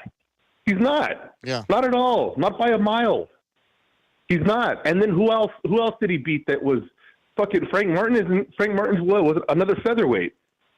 We already talked about Leo Santa Cruz. Who else did he beat? Rolly Romero? You think Rolly Romero's an elite fighter? You think Ryan Garcia is a fucking A-level? I don't think so. But Golovkin was knocking out all these other guys. And then when he fought Jacobs and Canelo, he didn't stop them. So therefore, you can make a comparison. Like, no, it's not even the same thing. It's not similar. It's not a good comparison. It's not the same thing because it's not the same thing. And I guess you can make the argument with Canelo because he was coming up in weight, and his first fight at 160 was Gennady Golovkin. That's Canelo. That's not. He fought Cotto. Oh no, wait. He fought Julio. Yeah, he fought and Chavez. Chavez Jr. Okay, he fought Chavez Jr. But Chavez Jr. And Cotto. No, he fought Cotto. He fought Cotto 157. Did he fight Cotto? That was 160 also. Yep. Oh, that's right. You're right. Yeah, anyway, I haven't seen that in a long time. But I'm just saying, that's not a good comparison right there because here you have a world champion coming up, and you have Gennady Golovkin, which as soon as you put him with tougher competition, which is at least people that are ranked in the top 5 of the division, which I don't think Tank Davis hasn't fought anybody like that. Tank Davis hasn't fought anyone ranked at number 2 or number 1, number 3 in the lightweight division. When? When has that happened? Maybe ranked in the featherweight division, but not at lightweight. I don't know. I just think this argument's really fucking we've said all we could say about it, and we've criticized guys that are coming up or going down in weight. Whoever they're challenging, if they're not looking good against subpar competition, we, the boxing fans, are going to fucking tear them apart. Because especially if you're walking around saying that you're the face of boxing. If you're walking around saying you're the face of boxing, you have to and you're the self-proclaimed face of boxing, then you better fucking deliver. Yeah, and if you're struggling against guys like Lamont Roach, you're not the face of boxing, man. Right, and it's not an off night. You're not. By the way, guys, on YouTube, the connection. It's not the connection. The software started to fuck up, so that's why it kind of like you have to refresh maybe. Anyways, Don Madrazos, we'll talk more. All right, guys, have a good one. Yeah, take care. See you on Friday, I guess. All right. Later. You know what the other thing is, real quick, is Cotto Canelo was at a catch weight of 155. So technically it was above the 154-pound limit, but it was at a catch weight. And I believe it was at Cotto's request. The other thing about people listening to the show, or not listening rather, is you'll notice something. Certain callers will ask questions that should be evident to someone who's been listening to the show for a while. So what that indicates to me is not only have they not been listening for a long time, it's possible they only listen when their fighter boxes. I keep track of the chat most of the time, and I see certain names pop up when, say, Haney fights, Gervonta Davis fights, and then when Inoue fights or Navarrete fights or Usyk fights, those names aren't there, nor do they call in either. So it's that's why they never hear us criticize other fighters, is because they only call in when their fighter, or they only tune in when their fighter fights. So that's one factor and one possibility as well. Yeah, that's true. That's true. But that's what we want. We want controversy. We want debate. So don't be shy. If you disagree with us, hey, that's the whole fucking point here. Absolutely. To debate. Are there more phone calls, or? I don't know. Somebody was calling, but he hung up. So we're gonna wrap it up, guys. Well, just real quick. Yeah. Couple of things. But Bozy Ennis, who is Jaron Ennis' father, says that taking a knee shows how much power he actually has in the industry, meaning he can do pretty much whatever he wants. Also, Edgar Berlanga, Puerto Rican fighter, taking umbrage with Teofimo Lopez, and he said to Teofimo Lopez, "Stop on Twitter, by the way. Stop with the racism, bro. You bugging the fuck out. You not from New York or Brooklyn." And then he said, "I got brothers and I got black brothers and sisters. This racist shit is getting out of hand." So first of all, I don't understand what the hell that has to do with the fact whether he's from Brooklyn or New York or not. I mean, I don't understand what that has to do with anything that Teofimo Lopez does. And also him saying that he's got black, because that's the other thing. I saw Berlanga when Tank got the draw against Roach. Berlanga posted a video on his social media, him being offended by the decision, and then he kept saying the N-word. I mean, he said IGGA. He didn't say it with the hard ER. But I'm thinking, why this guy's Puerto Rican? Like, why is he? I think the Puerto Ricans, they get a pass. I mean, I don't think anybody should get a pass. I don't think anybody, nobody, not Afro-Anglos, not Asians, nobody should. Listen, that word is. I'm not gonna get into that fucking shit. I am gonna get into it. Yeah, I'm gonna get in you, Bucho. How about that? Right, no pause, no Diddy. Yeah, I mean Diddy all the way, man. No Diddy. No Diddy all the way. Diddy. I'm saying Diddy. Yes, Diddy. All right, we gotta go. Yeah, guys, don't forget to hit the like button. We're gonna get demonetized. What did he say? Oh, okay. We're gonna get demonetized again. Guys, please hit the like button if you enjoyed the show. Hit the like, and we'll see you next time. I don't know when the next time is. For sure, Friday. Stay tuned for the Open Lines Friday shows, and that's pretty much it. See ya.